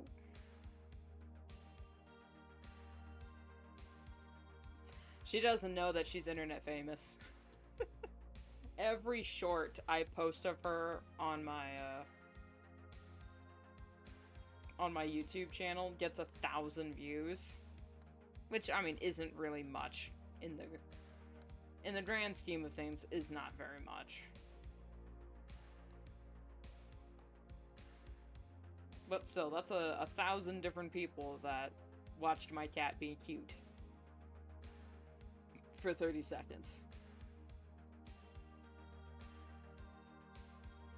She deserves the royalty checks. Well, my channel isn't monetized, so as soon as that happens, she will get the royalty checks. Don't worry. Don't worry. I'm not abusing, you know... I'm not one of those parents that's gonna force their child to go to Hollywood to make me money so I can have my, like, $1 million yacht. I'm not one of those parents. She'll get her royalty checks. Don't worry. As soon as they start coming in.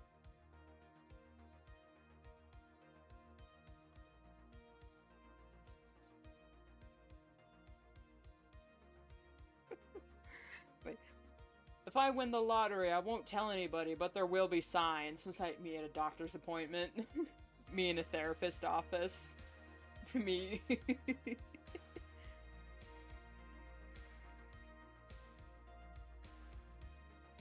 She actually doesn't like cat treats.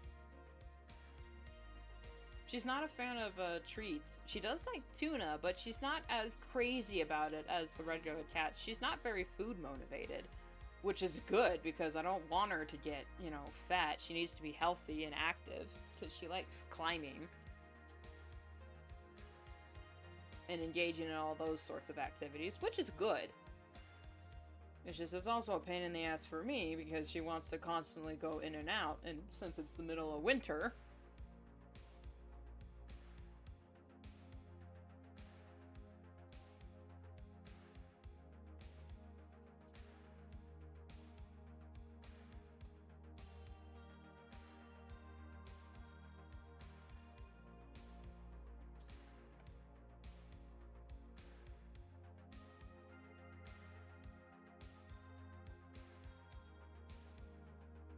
did Hawk inspire anyone in your comic?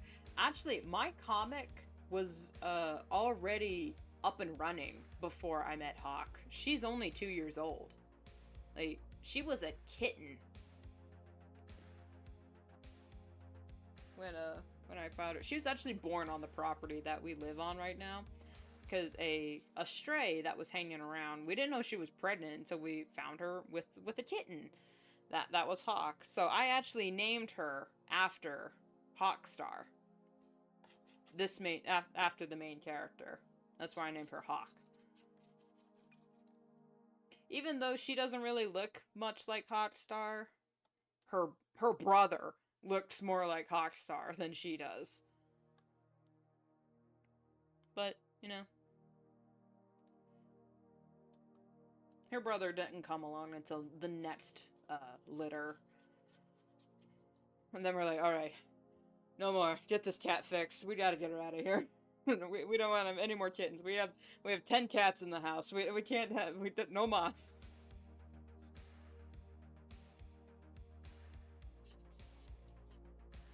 Yeah.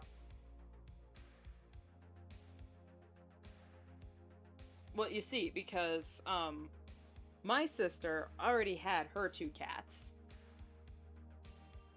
And then I brought over Hawk. And then the second litter, we had, that stray had 3 kittens, which were only 6. And then outside, we have, Missy, who isn't the mother, Blacks, and Mushu, and Callie. So yes, we have 10 cats on the property, but not in the house. We have 6 in the house. 10 total. The mother has, since she was starting fights with the other barn cats, so we had her move to another living arrangement, and from what we can tell, she's a lot happier there now. Because, well, she hasn't come back.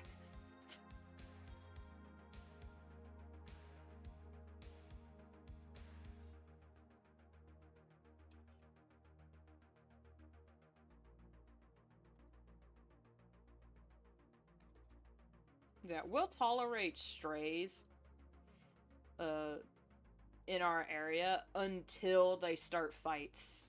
Like, dangerous fights with the other cats, and then, you know, something's gotta give. And with Hawk's mother, it's funnily enough, I was one of the only people that she actually trusted. She did not like she didn't really like any of the other, like, she doesn't like my dad very much. I mean, she still liked being petted, but she was still very wary. Because I think what happened is, Hawk's mother, I called her Magpie, or Maggie for short. I think she got picked up off the street from town and then got dumped out here, because that happened to a lot of cats. That happens to a lot of cats. There's this one asshole that thinks it's his moral responsibility to just pick up cats on the street, even if they have collars, and then dump him out here in the middle of the wilderness. Like, everyone knows he does it, but it's not, like, against the law, I guess. I don't know what the issue is. He's a piece of shit. I wish him a flat tire. Anyway, so she hated crates. She didn't trust men. Not very trusting of people in general. So the fact that she trusted me at all was just weird.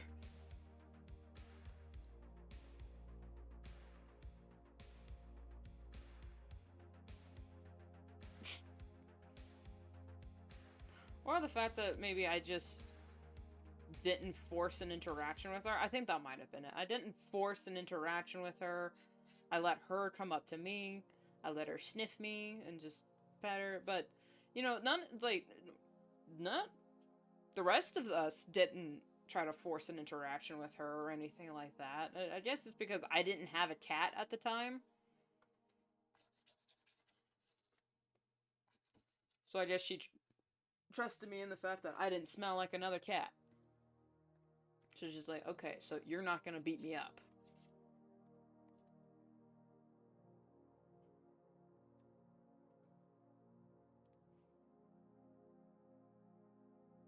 Congrats on almost meeting the follower goal. Yeah. Yeah. Ooh. Ooh.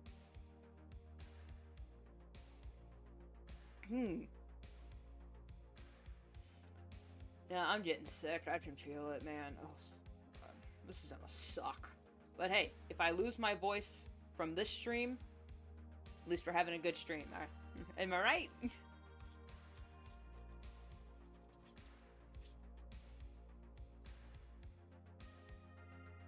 We're at 24. Which, you know what's funnier than 24? 25! I'm not sure what the next joke is gonna be. If we hit 25 followers, I don't know what the next joke is gonna be.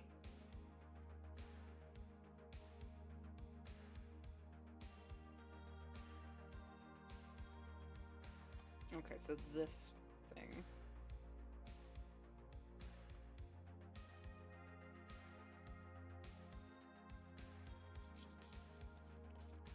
Yapping about interest always makes an incredible stream.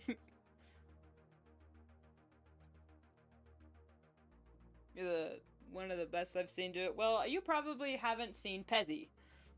I think when it comes to like yapping about special interest for hours, I think you should watch Pezzy. He's a gamer, and he's a speedrunner. Mostly a speedrunner in a horror game player. He's one of the suggested channels I have linked on this page because I fucking love that guy. He's so funny. I found him on YouTube, and here's the thing, he plays indie horror, like, religiously, but when he reacts to a jump scare, he's like, you know, he throws his headphones all over the place. He's like, oh my god, where's my mouse? It's so funny. It's like Pezzy, so I think it's P-E-Z-Z-Z-Y?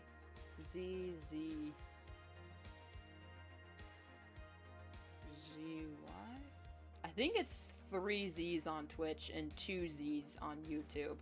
I don't know. Twitch mobile's funky, but I'll try searching him up. Yeah, I think that's how you spell his username on Twitch. I think he's live right now. He was speedrunning Poppy Click. What?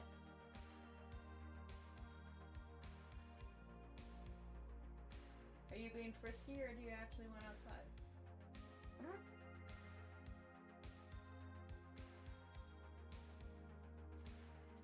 Give me a moment.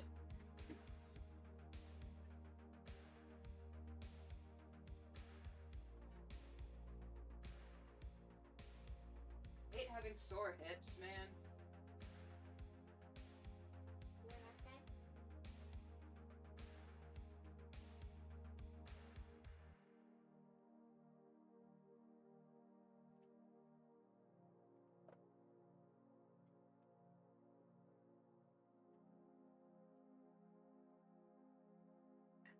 Just have to stand for a bit. Yeah, she'll be back in 5 minutes.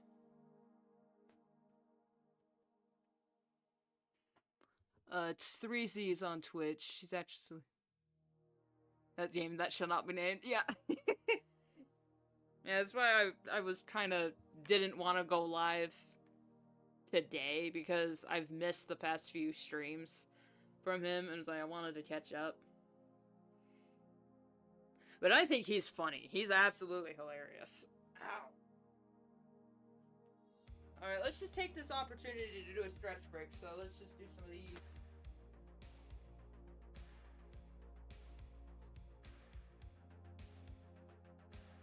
Don't mind my ripped jeans, okay? I'm not that poor. I'm just thrifty.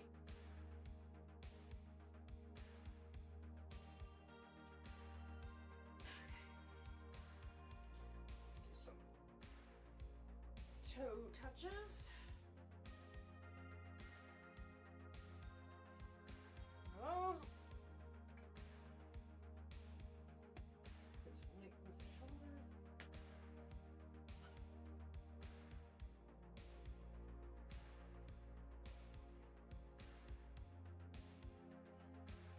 What'd you redeem? Drink water. Thank you. Yep.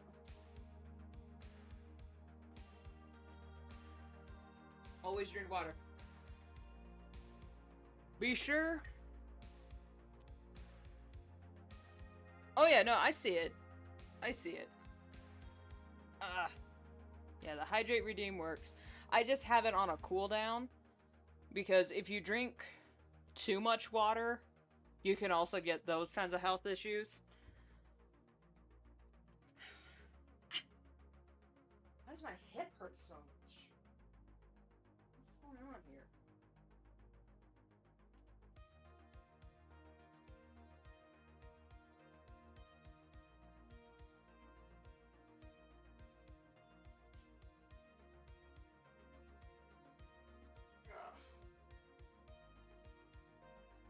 Like, I don't have limited mobility or flexibility in my hip. It just hurts to put pressure on it, so it must not be a joint thing.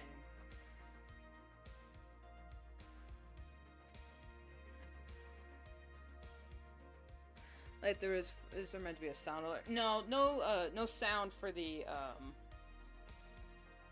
points theme, because I honestly don't know how to set that up.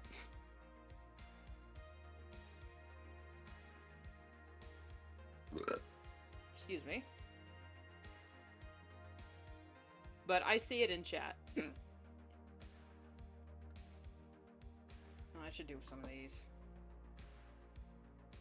Now this is good. Like, hands straight. Pull back on your hands. If you don't want carpal tunnel, do some of these every once in a while.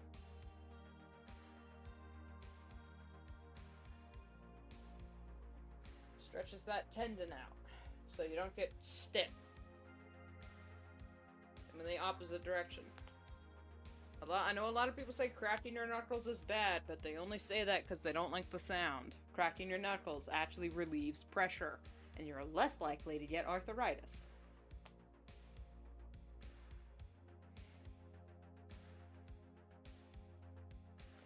I actually don't know if that's true, and legally I can't give out health information, so...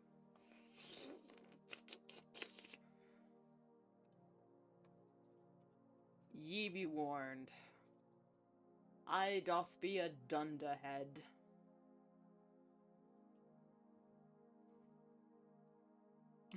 Joke's on you, I've inherited arthritis. I'm too previous.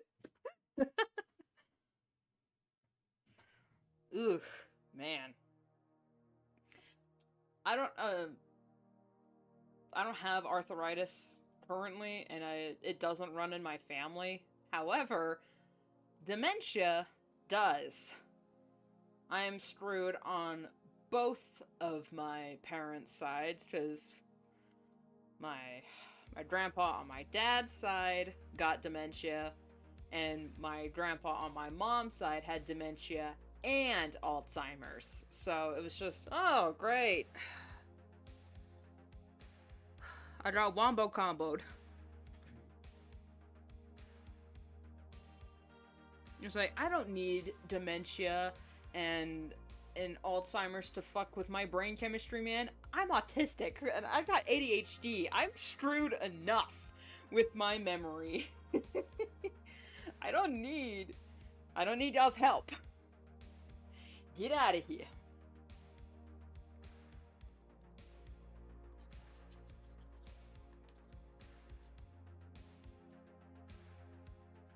So, yeah. It's gonna suck when I get... By the time I finally have the time to make my animated series and, you know, my TV shows, my superhero comic, and, you know, my books and novels and movies that I have planned, I'm gonna be so dementia-riddled, and I'll just be a drooling mess in the corner while other people are gonna have to publish my works just from the notes I leave behind. Which is none, because I keep it all here.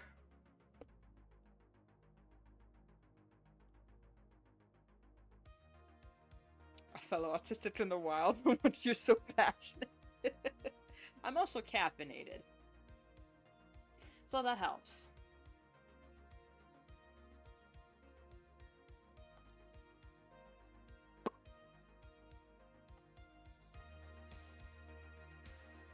I'm gonna keep this on the same layer.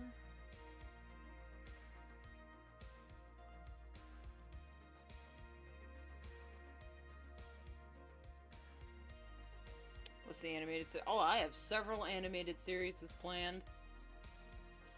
Well, actually, I have 2 planned. Even though I would love for my other stories, like this comic and my graphic novels, to be animated. I just don't have the time, the funds, or the knowledge to get that shit done. Oh, that's why, because that's up there. So I got one that's like urban fantasy about like vampires and werewolves and shit. I also have one that's about space pirates, a la Treasure Planet. So which one do you want to hear about? So I could talk about both for a while, but I also can't talk about them because since they are planned, I don't want to spoil anything. So you're just, it's in the you're just gonna have to wait and see territory. Which I know a lot of people kind of dunk on Gooseworks for constantly saying that, but legitimately, you're just gonna have to wait and see. Never had the opportunity to watch Treasure Planet in full, but I really want to one day. Oh my god, you are in for a treat. Treasure Planet is such a good movie. It's not... I will say this. A lot of the hype around Treasure Planet is purely nostalgia. I will admit that. As a Treasure Planet fan, I'm also a fan of Disney's Atlantis. I love both those films. But I will admit, a lot of the hype around them is purely nostalgia.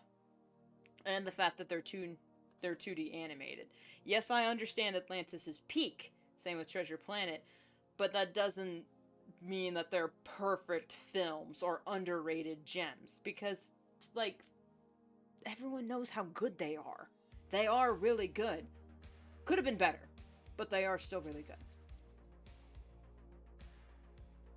But, like, okay, so my Space Pirate series, it's called Cosmic Castaways. It's basically, okay, my, like, elevator pitch for Cosmic Castaways is,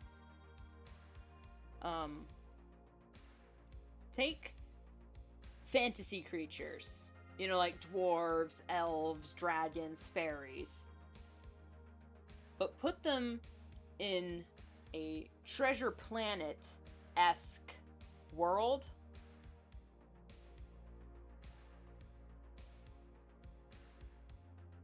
And I think that's all I can say without getting too much into the... without giving too much away. Because there's a lot more to it than just dwarves in space on a pirate ship. Because there's also dragons.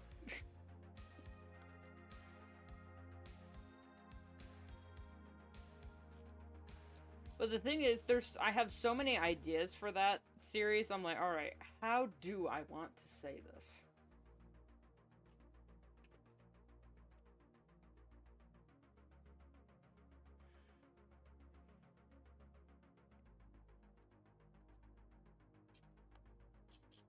It's everything I love about about like Tolkien and mythology, and space pirates.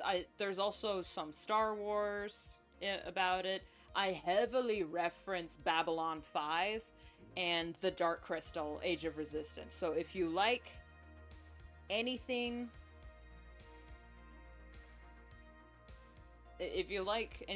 like that, especially Dark Crystal, so many homages to the Dark Crystal because I was a fan as a child, especially Age of Resistance. Oh my god, Age of Resistance is so good. Shut up and take my money. Screw you, Netflix. Oh, I have so much to say about Netflix canceling Age of Resistance. I have so much to say about that. None of them are nice words. I re-binged that show recently. Oh my god. So here's the thing that I noticed with Dark Crystal. A lot of people said it had pacing issues. That's because it wanted to be a slow burn. Like showing how the Skeksis' control is slowly corroding and crumbling underneath their claws. But then Netflix said they weren't going to renew them for another season, so the writers were like, oh shit, speed run to the end. So that's why there's like a point where like it's slow burn for the first 3 episodes, and then the rest of the show is just breakneck speed.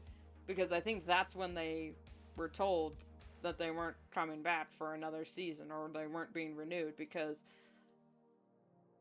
or they had to like reach a certain plot point because they're like, yeah, we're probably not gonna get another season, so we had to hurry up.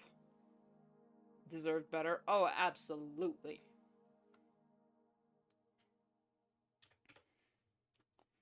Scientist is back. Yeah, Skektek is really... He was fun. I mean, he's voiced by, give me a minute, what's his name? Mark Hamill. Skektek was voiced by Mark Hamill. So, yeah, Mark Hamill. So, of course, I loved his performance, but my favorite Skeksy is Hunter. The Hunter, Skekmal.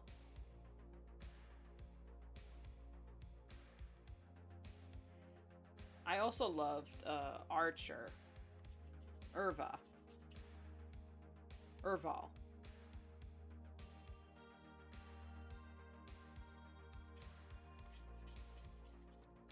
May or may not have based a few Cosmic Castaways characters on those two. May or may not have based them on that.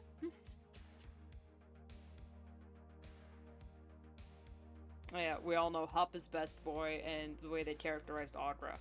Yes, to all. Deet is the best. Oh, she's the best. I love Deet so much. Brienne, I love him as a protagonist, but I also love him as just a dumb himbo. But Gurjin was my favorite of the Skeksis. It's really sad that he's only in like 2 episodes. Well, he's not. He hardly gets any screen time. I'm like, why? My boy Gurjin.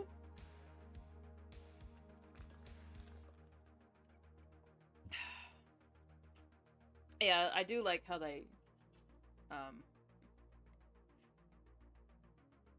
what they did with Agra.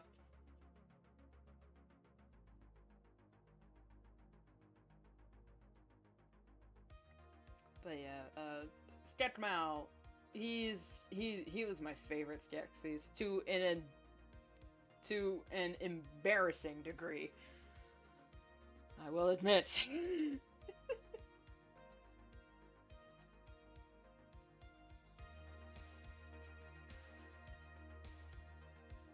I need to sit up straight, bro. Slouching.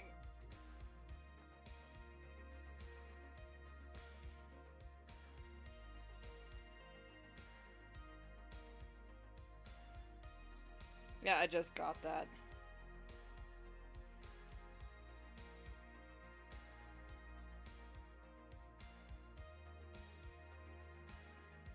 Automod is acting fun. Yeah, I don't know, like sometimes the auto mod will hold certain phrases and then not tell me that it's holding something and will just automatically deny it. I was like, what? Because there was like one specific example I can think of, like a long time ago when I was working on a PNG, because I had a PNG tuber instead of my face. I wasn't comfortable with the webcam. And someone in chat said that my persona had mommy energy, which I don't, is weird, but I don't mind it. I thought it was funny. And it withheld that message, and it didn't, like, my chat, the moderation view, didn't show me that.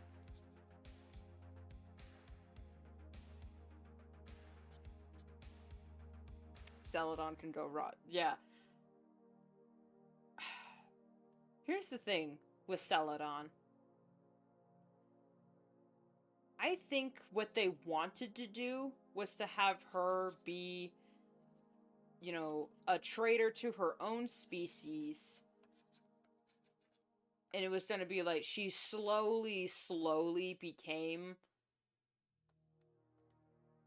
one of, like, she started slowly becoming like a Skeksis, kind of like the pigs from Animal Farm, how they slowly started acting more human, and that she was thinking she was doing it all for the greater good of her people, but she was sending them to slaughter.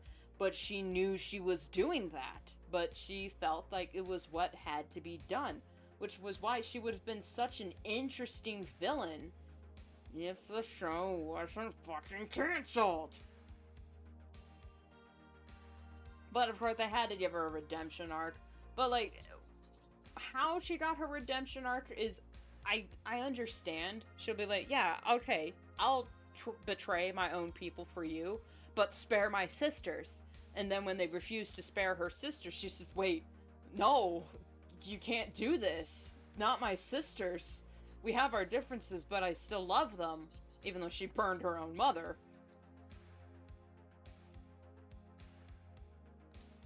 She thought the face-eating leopards wouldn't eat her face.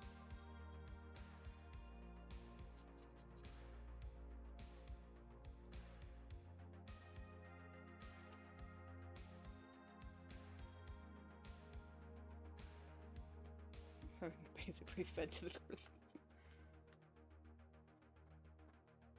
Yeah, can get drained. Yeah.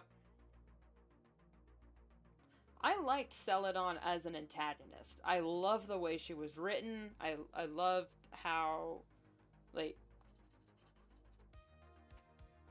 she was envious of the fact that her sisters got to be princesses, but Celadon had to be the responsible one.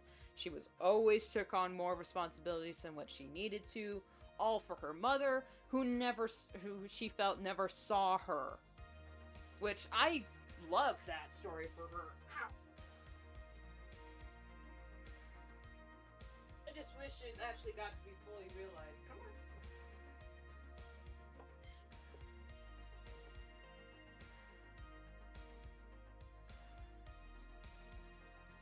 I just wish it got to be fully realized. Same thing with Deet and Rianne's romance. Usually I'm not interested in romance in stories. I usually, like, roll my eyes or just, like, just sigh and just let it happen because of course it happens. But Deet and Rianne are so freaking cute together because Deet is just adorable, but then the series went the way it did and it's just, aww. Because everything was set up. There's, like, we get the flashback, or, like, she gets the prophecy of her sitting on the Skeksis throne. consumed by the darkening, and then we get, you know, Brea holding Kira and running from the Gartham. Say, not the Grunath, not the because it's Arathan and Grunags, so they called them Gartham, right? Gartham. It's been a while. So it's like, we almost got a perfect lead up to the film. But, you know, you can, like, if you watch the show and then you watch the movie, you can infer that the Resistance didn't go well. The Age of Resistance only lasted a season because everyone just got fucking annihilated. Okay, now that the...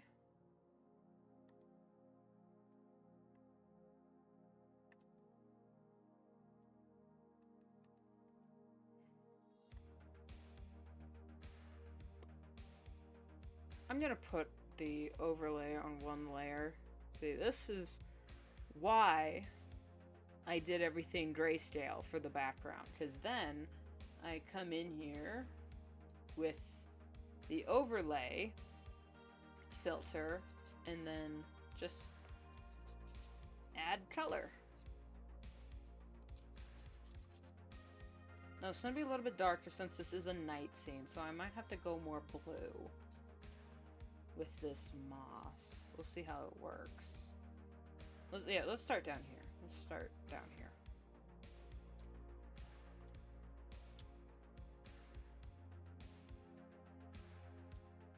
Oh, they are pronounced Gartham. Okay. It's a rare case where the writers did nothing wrong in portraying a character in a kind of bad, but not really way. Yeah, it's just, they got rushed at the end. That's really the main issue with Age of Resistance. They thought they had more time. And I wish they did have more time.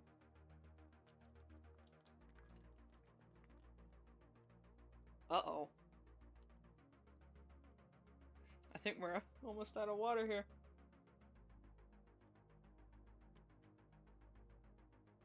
Yep, out of water. So I'm gonna have to refill that later. But thankfully, we have world's best soda. Fight me. World's best soda.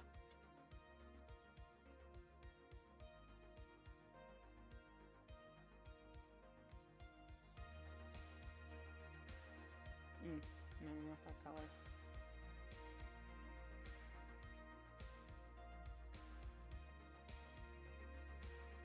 From the Grunags and Arathan. Yeah. Also, the Arathans switching sides so fast was kind of, yeah. Here's the thing. I think they added the Arathan soldiers because they realized that they were going to get canceled so fast, so they just needed a reason for all of the Gelfling to just be in the castle instead of it being a long, drawn-out fight. So they just like, oh, let's just give the Arathan mind control bugs, and then have them just walk themselves into the draining room and to be drained systematically. Yeah, that'll get it done fast because we have literally no time, but we have enough time for a puppet show.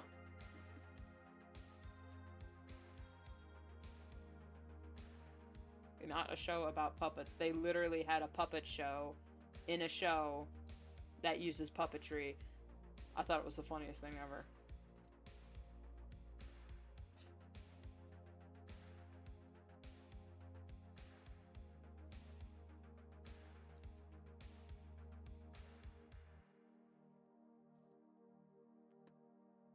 Artemis Fowl is kind of... Except 20th century and on Earth with... I saw a review and some clips from that movie for Artemis Fowl, and I'm like, is this supposed to be something?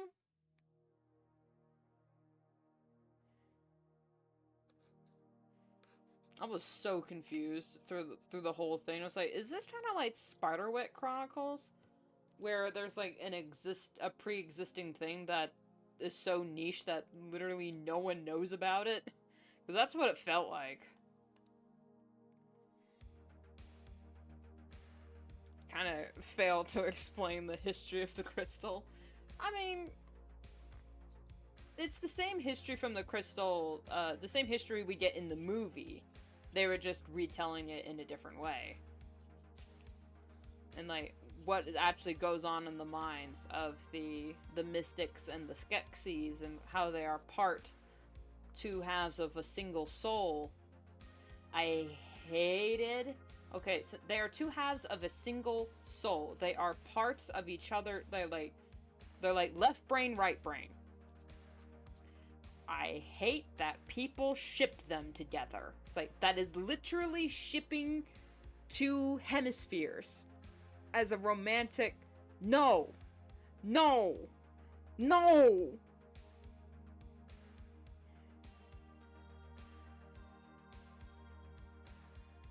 Yeah, I mean, I'm not surprised. I mean, because people have shipped the Wunsler with himself,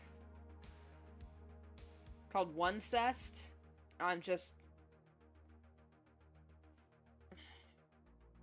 Tumblr's a wild place, man. Abandon all hope, ye who venture there.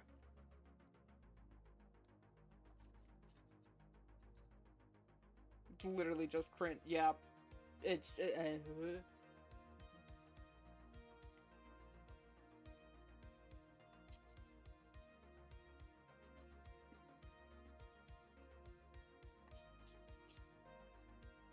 just a little bit more greenery. Because this is a little too... I mean, it's night, so... As soon as I render in the character, their shading, it won't be... I mean, it'll make more sense. But you still need to be able to see the stupid movies. Not movie. What's going on, so... Whatever.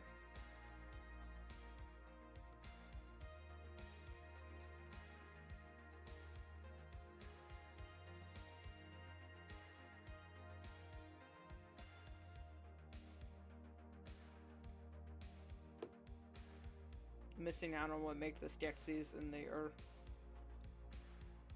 Uru so interesting. But yeah, the fact that they are the fact. Here's the thing: in the movie, it was implied that the Urskeks experimented on the crystal and it cracked, and that's what caused the split. But in the show, they say that the Urskeks experimented with the crystal, they got split, couldn't fix it, and the Skeksis in anger cracked the crystal of truth. So I'm just like, what? Which is it? Is it one of those things where it's not necessarily a case of unreliable narrator, but they're both technically true? Because like, what if the Urskeks did crack the crystal, but that was the Skeksi side of them, not yet fully realized? It's just... Oh, the stream got funky. Oh. Oh, God. Oh, goodness. Hello? It said unstable. Please. My internet says it's fine.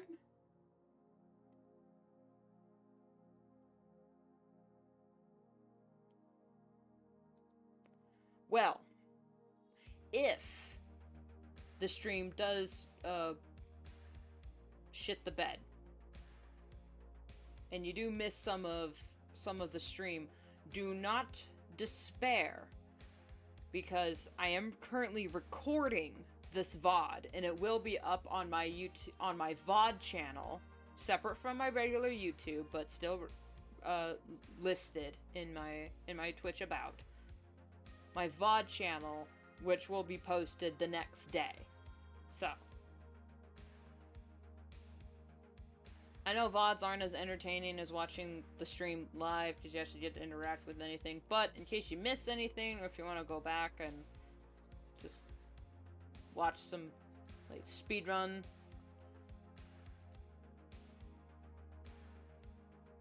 through the stream, there you go.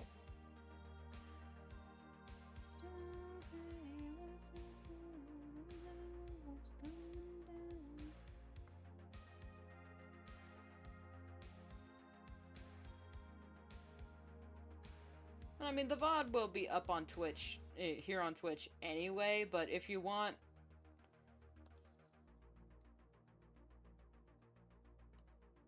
If you just want to watch it on YouTube, I also have a VOD channel for the YouTube crew. I have 1 subscriber on the VOD channel. It's just fine.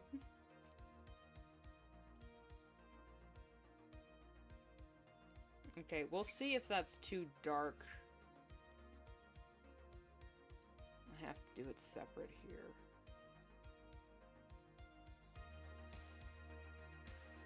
Yeah, it's just easier. It's cleaner that way. Alright, multiply opacity 65.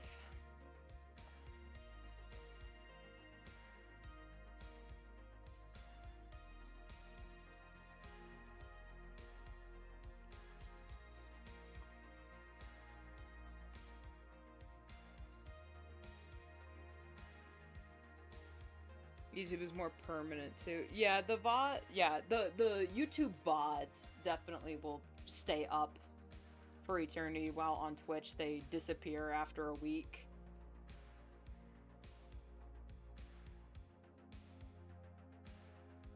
What is Gatesville?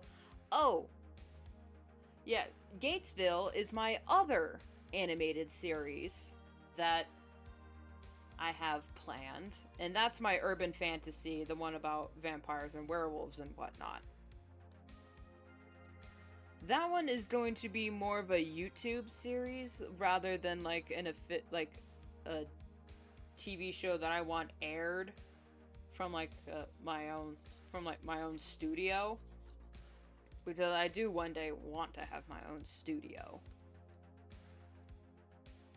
and company. But I thought, I might as well start building the hype for Gatesville, but then I realized just how much work that was, and I haven't even finished writing the darn thing yet. So I was like, you know what, let's just pump the brakes on it. At least it exists now.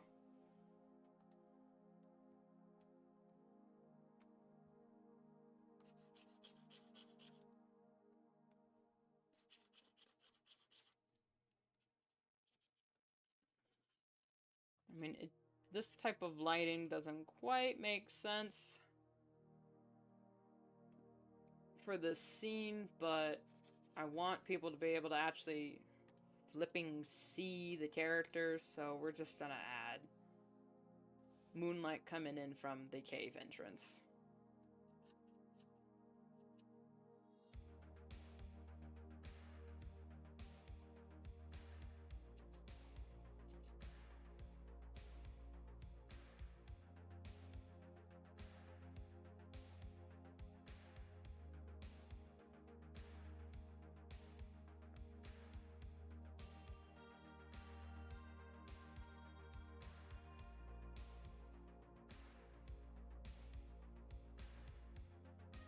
Hey, well, don't promote my I almost threw my pen. Don't promote the show yet, man. I ain't ready for it.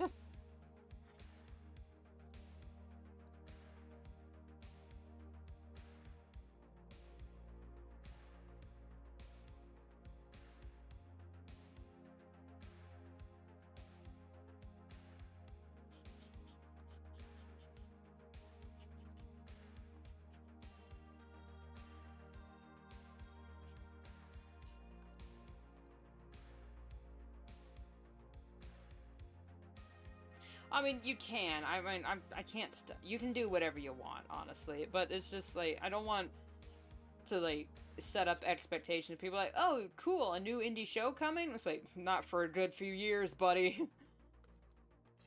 I'm still writing the stupid thing. Because I want...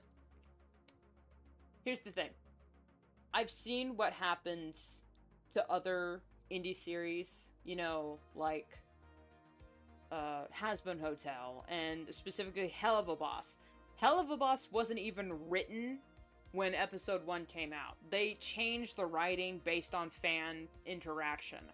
I don't want that. I want the story to be set, clear, and have all of the, and have no plot holes. And to have a clear ending, to have foreshadowing, to have like proper setup, build up, payoff, and all that jazz. So I don't want to like start advertising that I'm working on this type of project, because actually Gatesville is a franchise. It's not one singular series. It's a franchise. It's because I have a movie planned, or like at least a short film. I have a few mini series that help set up the world building, and then like the main show, which might honestly just be season 2 or like season 3, because we'll have like the 2 mini series that can be considered their own separate shows that have nothing to do with each other, and then the main series where both the miniseries tie into each other. It doesn't make sense talking about it, but when I explain, it's because this show takes place across decades. And then they meet in the middle of like, the modern era.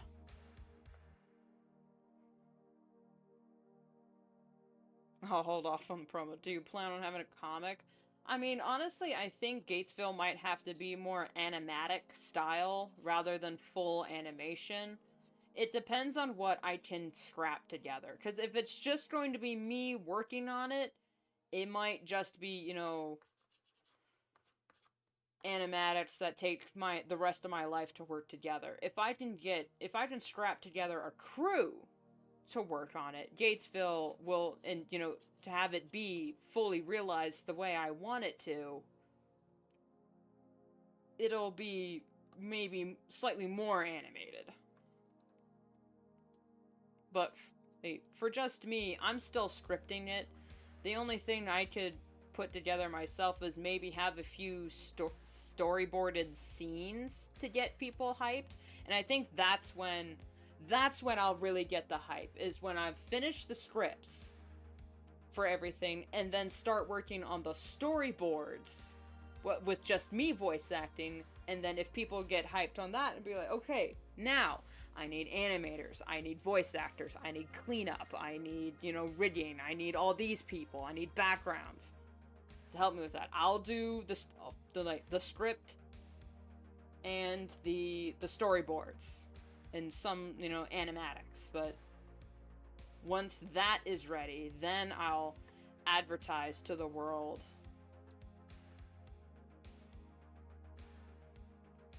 what's going on.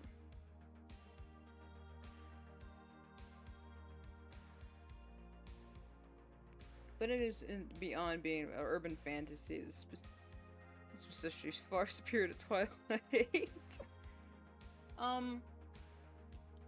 Okay, so I never figured out an elevator pitch for Gatesville, because Gatesville is about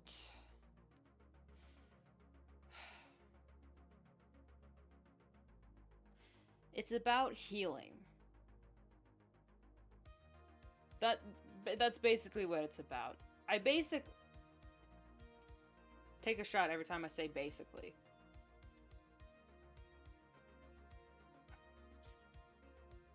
I wanted to treat this little tidbit, this little factoid, as like a spoiler, but I think I might have to use it as a selling point, because I do get,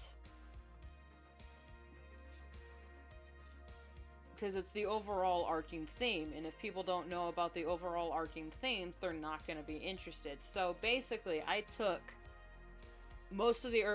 urban fantasy monsters, like vampires, werewolves, wolfmen,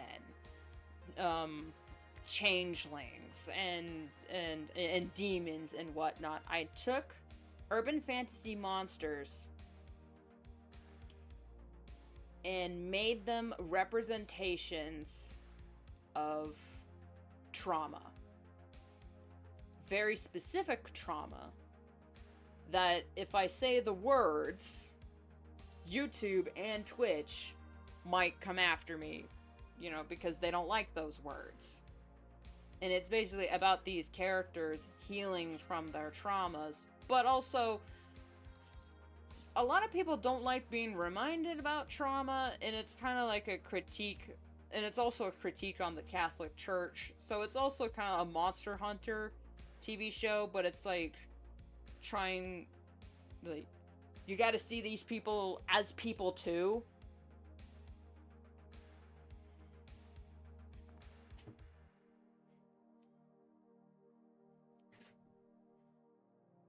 Yeah, they're not actually monsters. They've just been treated like monsters for so long. And it's also about, since it is about healing, it's about becoming more than what was done to you. Yes, what happened to you, like what happened to these people, especially if you have trauma, like I have different kinds of trauma, but yes, it did affect me as a person, but it is ultimately my decision on how I act. I can choose to be a better person. I need to make that choice to heal, to not act like the monster that that did those things that hurt me. Especially, with like werewolves and vampires, especially vampires. Oh my god. The vampires, I think, are going to be the hardest ones for me to write. I personally haven't experienced that kind of trauma. Thank God.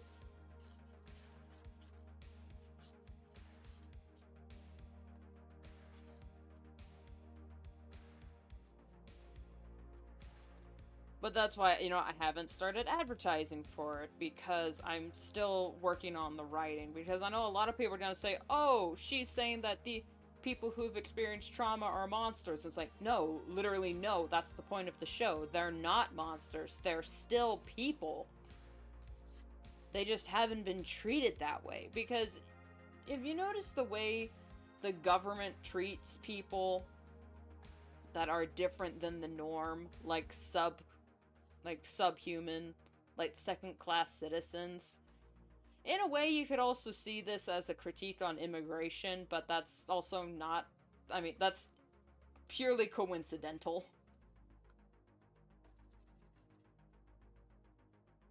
And I also tried to come at it from a world-building standpoint. How would the world actually evolve if vampires and werewolves were real?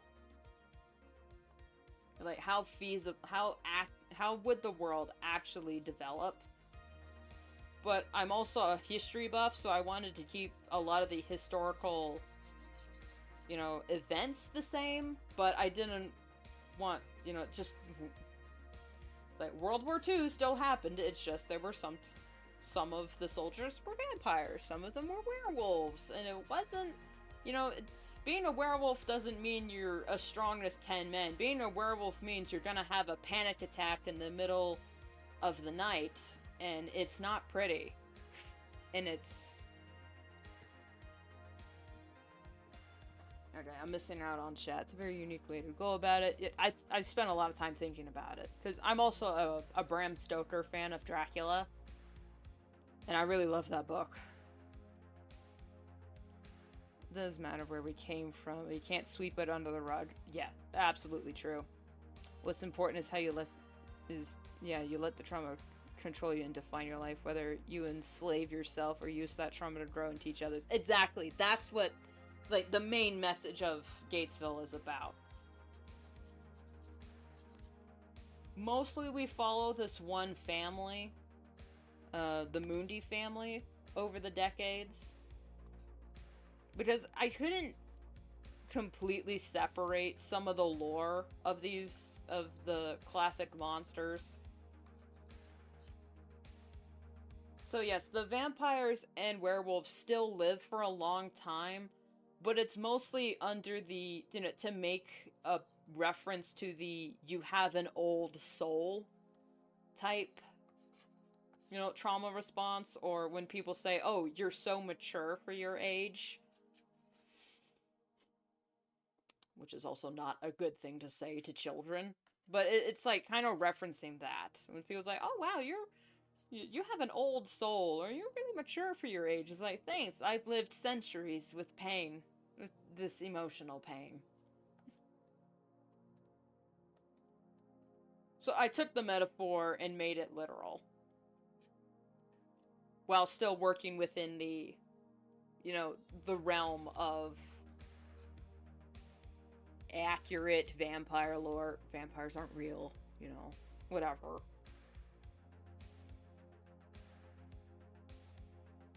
Yeah, what you mean, especially with how people on the spectrum are treated. Exactly. Like, the whole mythology of the changelings, like the fairy sneaking into the baby's room and switching out the baby for their own, which is why those children act weird and are sickly and have access to knowledge that they shouldn't have. Guess what? That's autistic children. The changeling mythology was autistic children. That's what it was. If you look at it, the Fey children in, like, the Feywild, the Fey children and the changelings, those were autistic kids, which is why they were crying so much, or why they were disobedient, or why they were sickly. All autistic traits, especially of an overstimulated child. Or the way they would, stare at you, and it's because, while some autistic people don't like making eye contact, some autistic children are all about eye contact. So, it's based on that spectrum. So that's why Gatesville has taken me so long to write, because not only is it hard, because I want to be as respectful as possible to... I want it to be respectful and authentic to the experience of having these kinds of trauma, but I also realize that writing it as accurately as possible is going to ultimately be triggering for people who also have that trauma, because there are certain scenes where some characters have full-blown panic attacks because they're reliving their traumas right before their eyes, and it's like, oof, yeah, gonna have to reference some actual panic attacks and saying, like, hey, trigger warning. I'm getting shaky just thinking about it, because it's so important to me as a story to tell, so I want it to be told well. It needs to be good. It can't be almost good, or it can't be a story that had potential, just needed to be fleshed out more. No. That Gatesville needs to be my magnum opus. So I jumped the gun a little bit on creating a YouTube channel for it, but when I start to finally work on it, I can at least live stream that and say, hey, yeah, this is the Gatesville channel. Everything Gatesville is going to be on this one channel.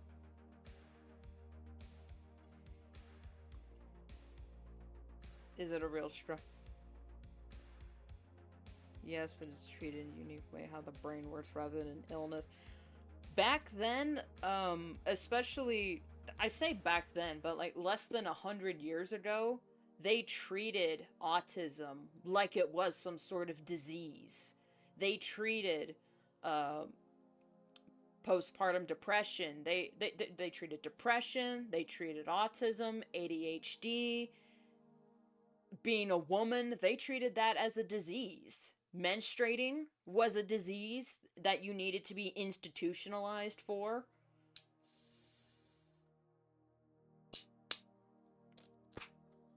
So it's gonna be a really hard series to write, because it's going to really, I want it to get into the weeds of like trauma and mental health, but I also don't want it to be re-traumatizing for people, but that's kind of unavoidable. But so, you know, it's like, I want it to be authentic, but I want it to be respectful, so that's why it's gonna take me like 12 years to write that frickin' story.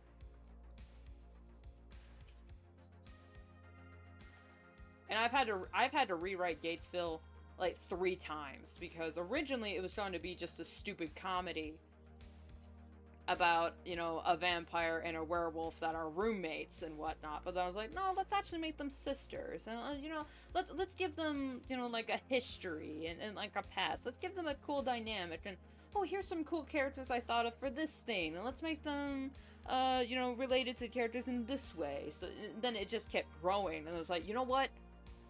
There's something here, and if I'm gonna tell a story, it needs to say something. So basically, I had to restart from scratch, redesigning everyone, because each of the characters are color-coded, and I'm not gonna tell you what the color coding is, because that is a spoiler. So, like, from a design standpoint, I had to reboot the entire series, but then also from a writing standpoint, I needed to, like, go back to the drawing board and be like, okay, so what are we doing here? How much of this is necessary for the story, and how much of this does unfortunately need to be axed, despite how much I liked, you know, the idea of it.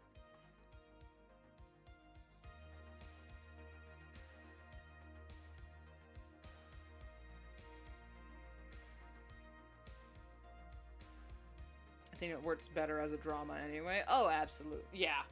Well, see, like, I had none of the world building or lore for Gatesville back then. Back then it was called Supernaturally Lazy. A really dumbass name, I get it. But it was supposed to be like this, like, slice of life comedy. Being like, hey, let's make, you know, vampires are treated as these sexy, domineering mistresses of the night. Let's make them goobers, you know? Let's make it funny. Let's get into the weeds of how being a vampire isn't actually that cool, and how it's actually kind of gross. You know, and how the vampires actually have a lot of weaknesses. If you read the Bram Stoker's novel and whatnot, there's a lot of misconceptions about vampires. But then, you know, later, you know, I had I guess you could call it a spiritual awakening, but I realized that stories are important to people, and they need to mean something, so it's like, you know what? Not a lot of people are talking about this. So, put on the Infinity Gauntlet, fine, I'll do it myself. So then I rewrote Gatesville. And it's been a slow and arduous process. Mostly because I already started this comic before then. And I was like, you know what? I want to finish this comic just to prove that I can finish a comic. But then the story got way too out of hand. I was like, oh no.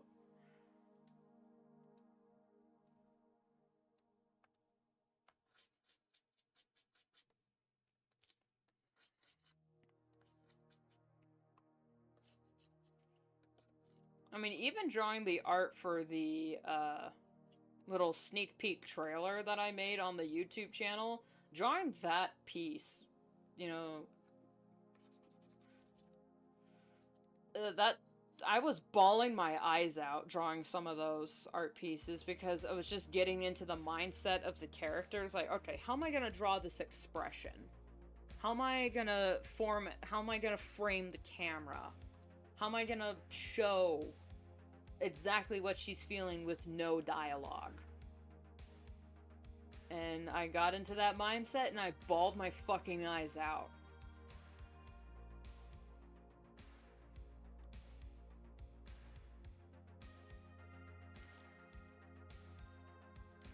Naturally, it takes a while to flesh out. Absolutely.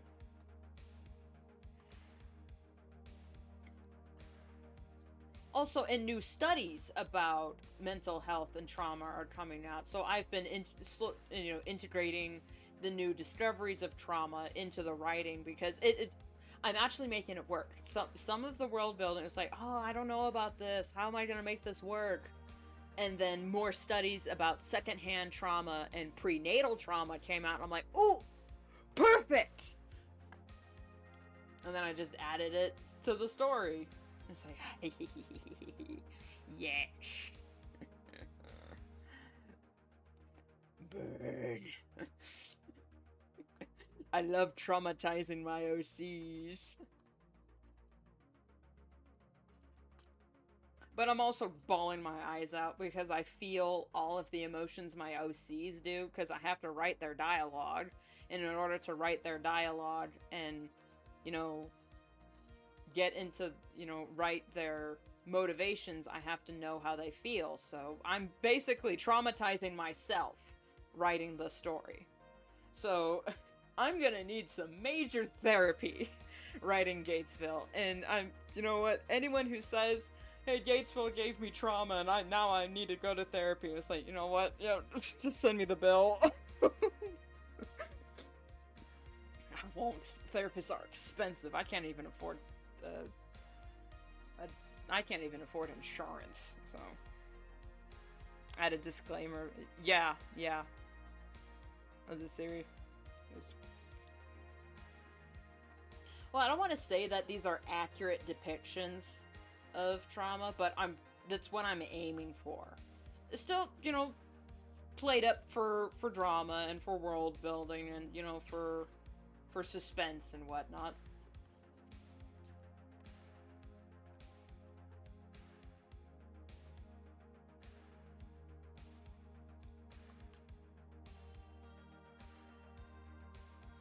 Since she's staring at flames here, I think I need to be more present.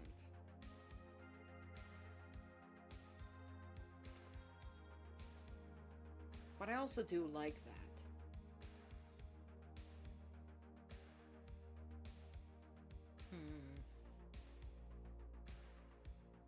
Why are they in a cave? They're just in the nursery. The nursery is just kind of like a little pile of rocks that they sleep in. She says here she's dreaming from what was happening on the previous page, and then she wakes up. And they're like, oh, just a dream. I'm gonna go cuddle with mommy.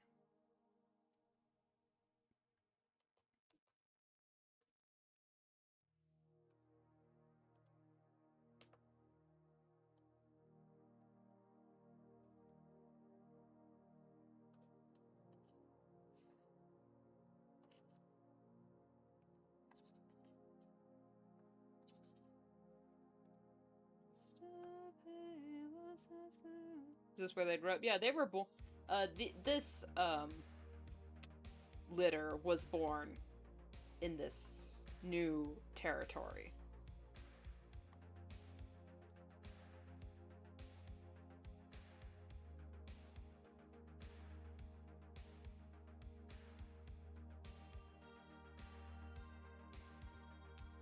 If I know anything about realistic cartoon animals with visions, it's more than just a dream. You're getting ahead of the narrative.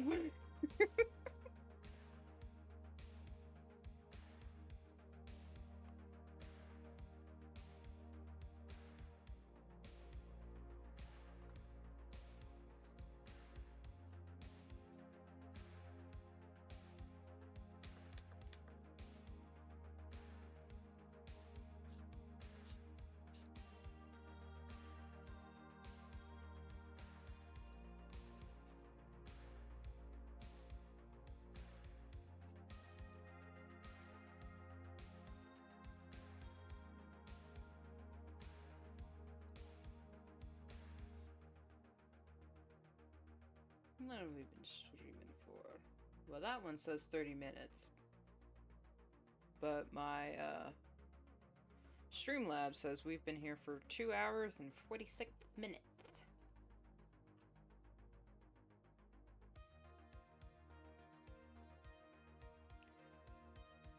So this is, Fawn Kit. And she had a dream. She woke up. Ah! But then she looks over and sees her mom is also not having the best of time. So then she snuggles up to her. And then they curl around. Because of, what happened earlier, it was not a good day. So they're both, being a little I'm gonna tone down the shaking on her just a wee, because she's not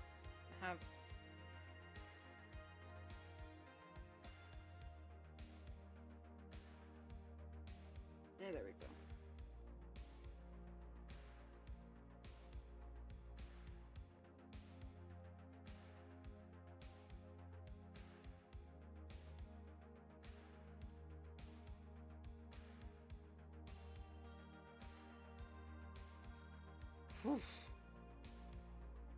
Oh, when the comment releases, where can I find it? It is up on DeviantArt, which I have a special link in my About page that's specifically for the comic, The Path to Brighter Stars.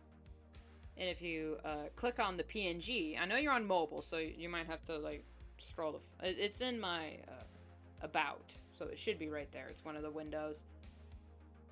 It should lead you right to page 1. The art style just changed over the years.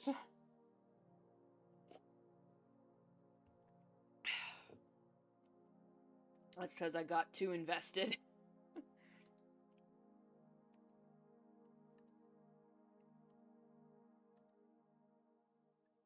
Alright. 200%. 20.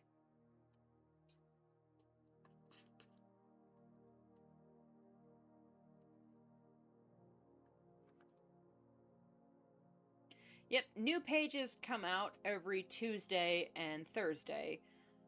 I try to post them at 10 a.m. Pacific time. But sometimes, like today, I woke up late, so I didn't get to do that. Oops. But it still goes up. Every Tuesday and Thursday, it goes up. Whether or not it's at 10 or 12 or 2 a.m., it doesn't... I try to keep it consistent, but forgive me if it doesn't always happen that way.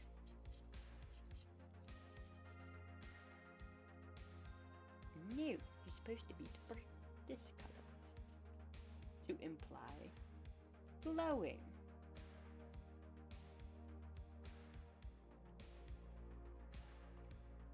Because I add way too much detail. I cannot be stopped.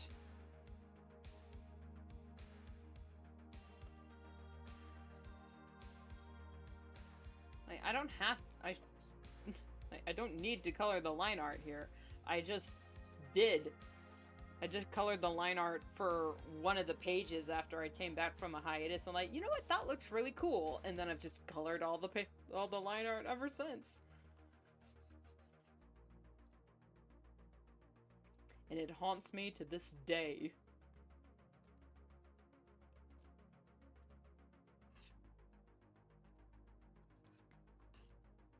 I mean, it is cool. It does add a secondary layer of highlighting and rim lighting that I don't have to, like, worry about. Because, like, when the comic first came out, I had a sunbeams problem. Like, every page had, like, 50 sunbeams.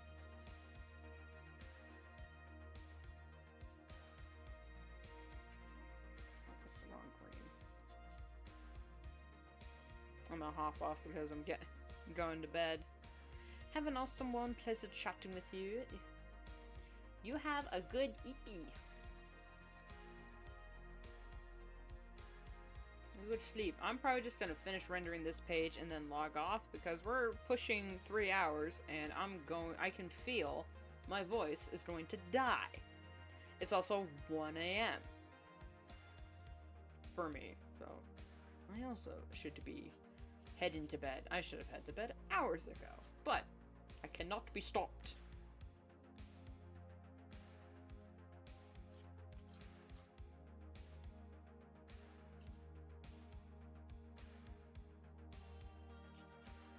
$3 a.m. free, but then go to bed, man. Oh, should I call you Pathfinder or Paladin, or are you okay with Pathfinder?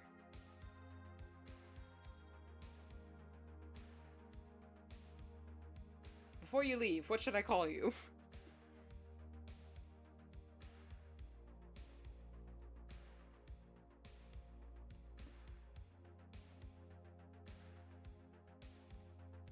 That's a bit too dark. There we go.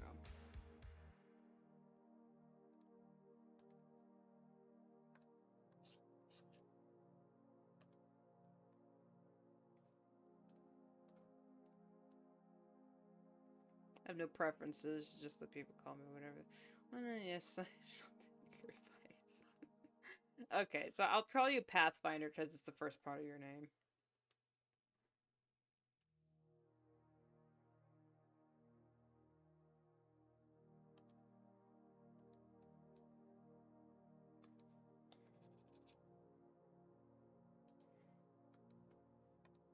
See what goes. Suspicion.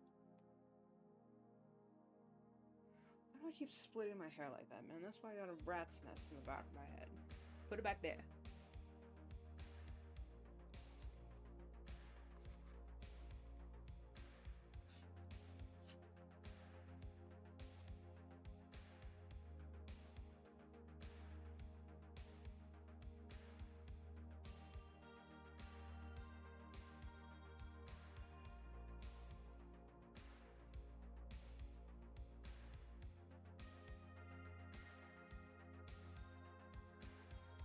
One of the key things y'all should keep in mind before rendering any project or any page, always let it sit for a day. You know, like, when I complete this page, I'm not gonna render it down until tomorrow. Because then when you come back later, with fresh eyes, you can look at it and go, yes, okay, good. Or you can go, that looks awful. Let's change that.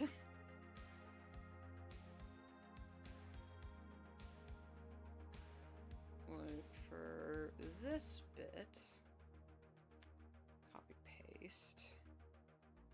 I'm going to smudge it just a wee bit more to show that she is waking up.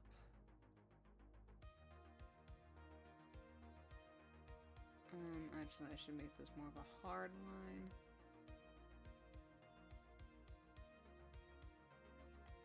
To show that it broke. She woke up. Wow.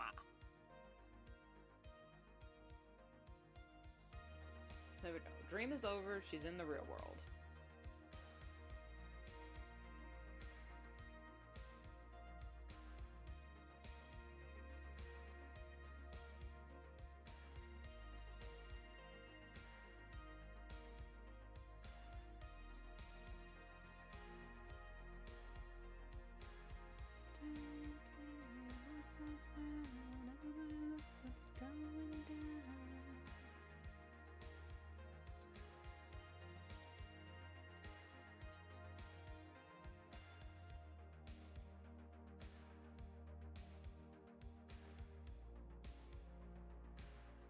Something happening here.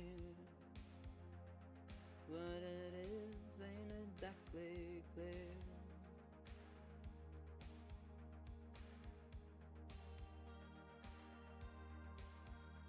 Now the next page is gonna be a full page illustration, and those take me 12 years to do. And I'm not sure if I like the way it looks, so I'm not gonna stream doing that page. The next stream will be on YouTube, and that's probably just going to be a bunch of line art. Because, oh my god, I need to do the line art. And I'm ahead on the comic, so there's no rush. But I've been putting off doing the line art for so long because it's so tedious, and I just, it takes so long to do. And I wasn't happy with the sketches. Like, all day today, the reason why I hadn't streamed all day today is because I spent it all fixing the sketches because I didn't like how the sketches looked and I needed to reformat an entire page. That was not fun. And I don't like streaming that because it's literally just me going for hours. Okay, so I'm going to save. Cross your fingers.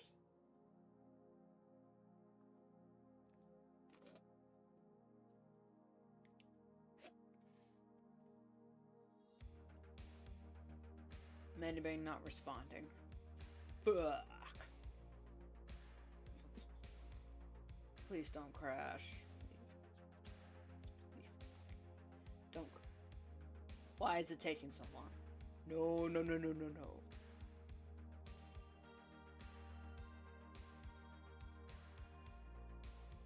Pray hands.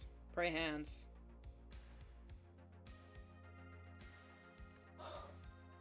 Okay, it worked. Oh my god. Oh my god. It's saved. Confirm? Confirmed. Woo! Oh my god. And with that, I'm gonna end stream and then you go to the bathroom because, oh my god, I damn near pissed myself. Had to worry. Okay, so thank you all so much for watching, whether you watch it live or after the fact. Either way, I love you. This VOD will be live on Twitch as soon as it's over, and it would be, oh goodness. Let's move it to here. And the VOD will be posted on my VOD channel, which is linked in the About page, in the About section right about here. On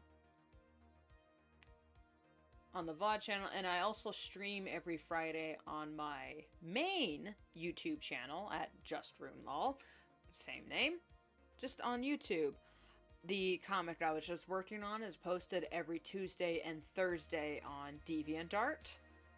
And if you want to check out all my other socials that are listed in the description, God bless, because I don't actually use social media all that much. The only social media I actively use is YouTube and Pinterest. But we're mostly here for the vibes. Right? Anyway. My throat hurts so much.